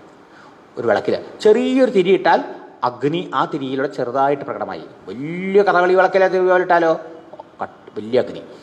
ഒരു കുറേ വിറക് കൂട്ടിയിട്ടാലോ ആവിക്കൊക്കെ കിട്ടണ മാതിരി, അപ്പോൾ വലിയ അഗ്നി അല്ലേ? ഇനി വേറെ ഉദാഹരണം പറയാം. നമ്മുടെ അടുക്കളയിലെ ഉദാഹരണം. ഇന്നൊക്കെ ഗ്യാസ് അടുപ്പാണല്ലോ. വിറകിൻ്റെ ഉദാഹരണം എന്ന് പറഞ്ഞിട്ട് കാര്യമില്ല. അതുകൊണ്ടാണ് ഞാനിങ്ങനെ മാറ്റി പറയണത്. ഇവിടെ വിറകിൻ്റെ ഉദാഹരണ ഭാഗത്തിൽ പറഞ്ഞത് വിറക് കത്തിക്കാൻ വീണ്ടുണ്ടെന്ന്. അപ്പം ഇന്ന് നമുക്ക് 2 അടുപ്പുള്ളത്, 4 അടുപ്പുള്ളത്, 6 അടുപ്പുള്ളത്, 8 അടുപ്പുള്ളതൊക്കെ നിങ്ങളുടെ ശക്തിക്കനുസരിച്ച് വീട്ടിലുണ്ടാവും അല്ലേ? ചെറിയ പാത്രം വയ്ക്കാൻ ചെറിയൊരടുപ്പ്, വലിയ പാത്രം വയ്ക്കാൻ. ഇനിയോ ഒരു പറ അരിയൊക്കെ വെക്കണമെങ്കിലോ അതൊന്നും പോരാ, താഴ്ത്തു വെച്ചിട്ടുള്ള വലിയ ബർണറുള്ള അടുപ്പ് അല്ലേ? അപ്പം അഗ്നി ഒന്നല്ലേ എല്ലാത്തിലൂടെ പ്രകടമാവണത്? ആ ഏറ്റവും ചെറിയ ബർണറുള്ള അതിലൂടെ കുറേ നേരം വേണമല്ലേ ഒരു പാത്രം വെള്ളം വെച്ചാൽ തിളക്കണമെങ്കിൽ? ചെറിയൊരു ഗ്ലാസ് വെള്ളം തിളപ്പിക്കാനാണ്, ചായക്കൊക്കെ അത്യാവശ്യം എടുക്കാനാണ് ആ ചെറിയ അടുപ്പ് അല്ലേ? ശരിയല്ലേ? ഒരു 100 ആൾ വന്നു വെച്ചാലോ ഇതിൽ വയ്ക്കും നമ്മൾ. എപ്പോഴാവുക? ആ വലിയ പാർട്ണറുള്ള എത്തിക്കൂലേ? ശരിയല്ലേ? അതിലൂടെ വലിയ അഗ്നി ഊതി ശബ്ദം ഉണ്ടായിക്കൊണ്ട് വരുന്നു. ഇതിൽ വളരെ ചെറുതായിട്ട് വരുന്നു. പല ആകൃതിയിലും വലിപ്പത്തിലും ചെറുപ്പത്തിലൊക്കെ ഒരേ അഗ്നിയല്ലേ പ്രകടമാവണത്? അഗ്നിക്ക് വ്യത്യാസം ഉണ്ടാവും. പിന്നെ അഗ്നിയുടെ വലിപ്പത്തിനും ചെറുപ്പത്തിനൊക്കെ നാനാത്വത്തിനും പലതും അനേകത്വത്തിനും കാരണം എന്താ? അത് പ്രകടമാകുന്ന ഉപാധിയുടെ വ്യത്യാസം. ഇതുപോലെ ഒരേ ഒരു പരമാത്മാവ് തന്നെയാണ് മനുഷ്യ ശരീരത്തിലും ദേവശരീരത്തിലും മൃഗശരീരത്തിലും സ്ഥാവര ശരീരത്തിലും ജംഗമ ശരീരത്തിലും എന്ന് വേണ്ട സകല ശരീരങ്ങളിലും ജീവരൂപേണ പ്രവേശിച്ചിരിക്കുന്നത്. അപ്പോൾ ആ ഉപാധിയുടെ ഉച്ചനീചത്വങ്ങൾക്കനുസരിച്ച് നമുക്ക് വ്യവഹാരത്തിൽ ശ്രേഷ്ഠതയും നികൃഷ്ടതയും തോന്നണു. വാസ്തുവിൽ അത് തോന്നാൻ പാടില്ല എന്നാണ് പറയണത്. ഉപാധിയുടെ ആണ് ഈ ഭേദം, ശ്രേഷ്ഠതയും നികൃഷ്ടതയും ഉച്ചനീചത്വം. ഉള്ളിലുള്ള ചൈതന്യത്തിന് അത് ഈശ്വരനാണ്. അതിന് വല്ല ഉച്ചനീചത്വമുണ്ടോ? ഇല്ല. അതുകൊണ്ടല്ലേ ചോദിച്ചത് ചണ്ടാളൻ ശങ്കര ഭഗവത്പാദരോട്, നീങ്ങൂ മാറൂ എന്ന് പറഞ്ഞപ്പോൾ ആരിന്ന് മാറണം പറഞ്ഞു തരുമോ? ആദ്യം തന്നെ ദേഹം ദേഹത്തുനിന്ന് മാറണോ, ചൈതന്യം ചൈതന്യത്തിൽ നിന്ന് മാറണോ? രണ്ടെണ്ണയിലുള്ളൂടെ. ദേഹവും അതിൻ്റെ ഉള്ളിലിരിക്കണ ചൈതന്യം ആത്മാവും 2 വസ്തുവേ ഉള്ളൂ. ദേഹം അങ്ങയുടെയും പഞ്ചഭൂതം, എൻ്റെയും പഞ്ചഭൂതം, ഈ നായകളുടെയൊക്കെ പഞ്ചഭൂതം. അതൊന്നേ ഉള്ളൂ. അതങ്ങനെ അതൊന്നും മാറാൻ പറ്റുക? ചൈതന്യം അതിലും ഒന്നാ അല്ലേ? മനീഷാ പഞ്ചകം അങ്ങനെയല്ലേ ഉണ്ടായത്? ആലോചിക്കൂ. അപ്പൊ നോക്കൂ, ഈ സൃഷ്ടിയെക്കുറിച്ച് ഇങ്ങനെ പറയുമ്പോൾ നമ്മൾ ഈ സൃഷ്ടിയെക്കുറിച്ച് പറയണതിൻ്റെ ഉദ്ദേശം തന്നെ എന്താണെന്ന് മനസ്സിലാക്കണില്ല. ഈ നാനാത്വം സത്യമായി വിശ്വസിക്കാനോ വേണ്ടിയിട്ടല്ല സൃഷ്ടിയെക്കുറിച്ച് പറഞ്ഞിരിക്കണത്. സ്രഷ്ടാവിലേക്ക് നമ്മുടെ ശ്രദ്ധയെ ഉയർത്താൻ വേണ്ടിയിട്ടാണ് സൃഷ്ടി വിവരണം. ഇതിനാണ് ഇത്രയൊക്കെ പറഞ്ഞത്. മനസ്സിലായോ? സൃഷ്ടി പല വൈവിധ്യമാണ്, നാനാത്വമാണ്, ഒന്നുപോലെയല്ല ഒന്ന്. അതിൽ ഉത്കൃഷ്ടതയും ഉപാധിയുടെ അനുസരിച്ച് ശ്രേഷ്ഠതയും നികൃഷ്ടതയും ഉച്ചനീചിതങ്ങളൊക്കെ ഉണ്ടല്ലേ? പക്ഷേ ഇതിലൊക്കെ പ്രവേശിച്ചിരിക്കുന്നത് ആരാണ്? അതേ പരമാത്മ തന്നെ. തൻ്റെ പ്രകൃതിയെ കൊണ്ട് അല്ലെങ്കിൽ മായാഗുണങ്ങളെ കൊണ്ട് ജഗത്തിനെ ഉണ്ടാക്കിയ പരമാത്മാവായ ഭഗവാൻ തന്നെ ആ ജീവശരീരങ്ങളിൽ ജീവരൂപേണ പ്രവേശിച്ചിരിക്കുന്നർത്ഥം.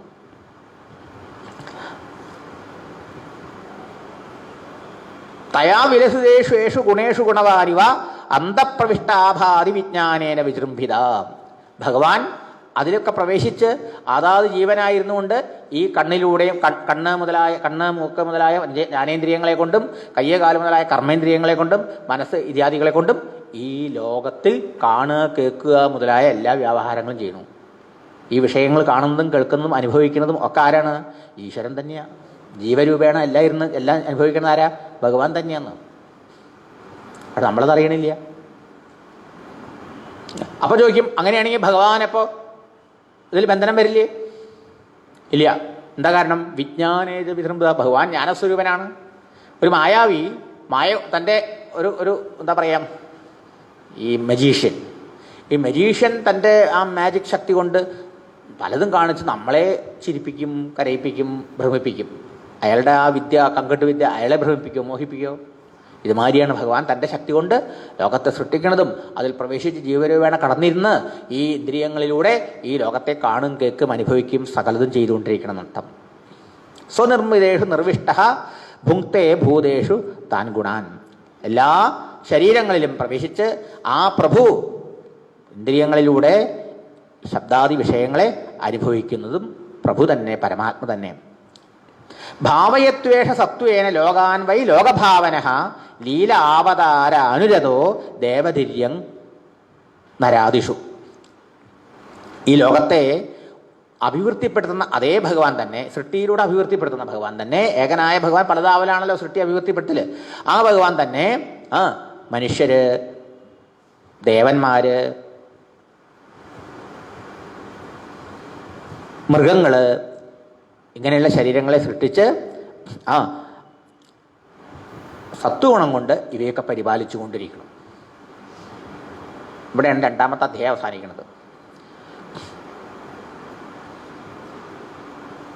എന്താ പറഞ്ഞ അവസാനത്തിൽ, ഈ അധ്യായത്തിൻ്റെ അവസാനത്തിൽ ഇവിടെ പലതില്ല. ഏകനായ പരമാത്മ തന്നെ തൻ്റെ ത്രിഗുണാത്മികയായ പ്രകൃതിയുടെ 3 ഗുണങ്ങളിലൂടെ ആദ്യം ബ്രഹ്മാവും വിഷ്ണു ശിവനായി 3ആയിട്ട് പ്രകടമായി അല്ലേ? പിന്നെയോ ആ പ്രഭു തന്നെ തൻ്റെ ഈ മായാശക്തിയിലൂടെ, ത്രിഗുണാത്മികയായ പ്രകൃതിയിലൂടെ ഈ ലോകത്തെ സൃഷ്ടിച്ചു. ദേവ, മാനുഷ, മൃഗ ഇത്യാദി നാനാശരീരങ്ങളെ സൃഷ്ടിച്ച് അതിലൊക്കെ ജീവനായി കടന്നിരുന്ന് ഈ വിഷയങ്ങളെ കാണുകയും കേൾക്കുകയും അനുഭവിക്കുകയും ചെയ്തുകൊണ്ടിരിക്കുന്നു. ആ ഭഗവാൻ തന്നെ സത്വഗുണമായിട്ടുള്ളതായ ഓരോരോ അവതാരങ്ങളെ സ്വീകരിച്ച് ഈ താൻ സൃഷ്ടിച്ച ലോകത്തെ പരിപാലിച്ചുകൊണ്ടും ഇരിക്കുന്നു.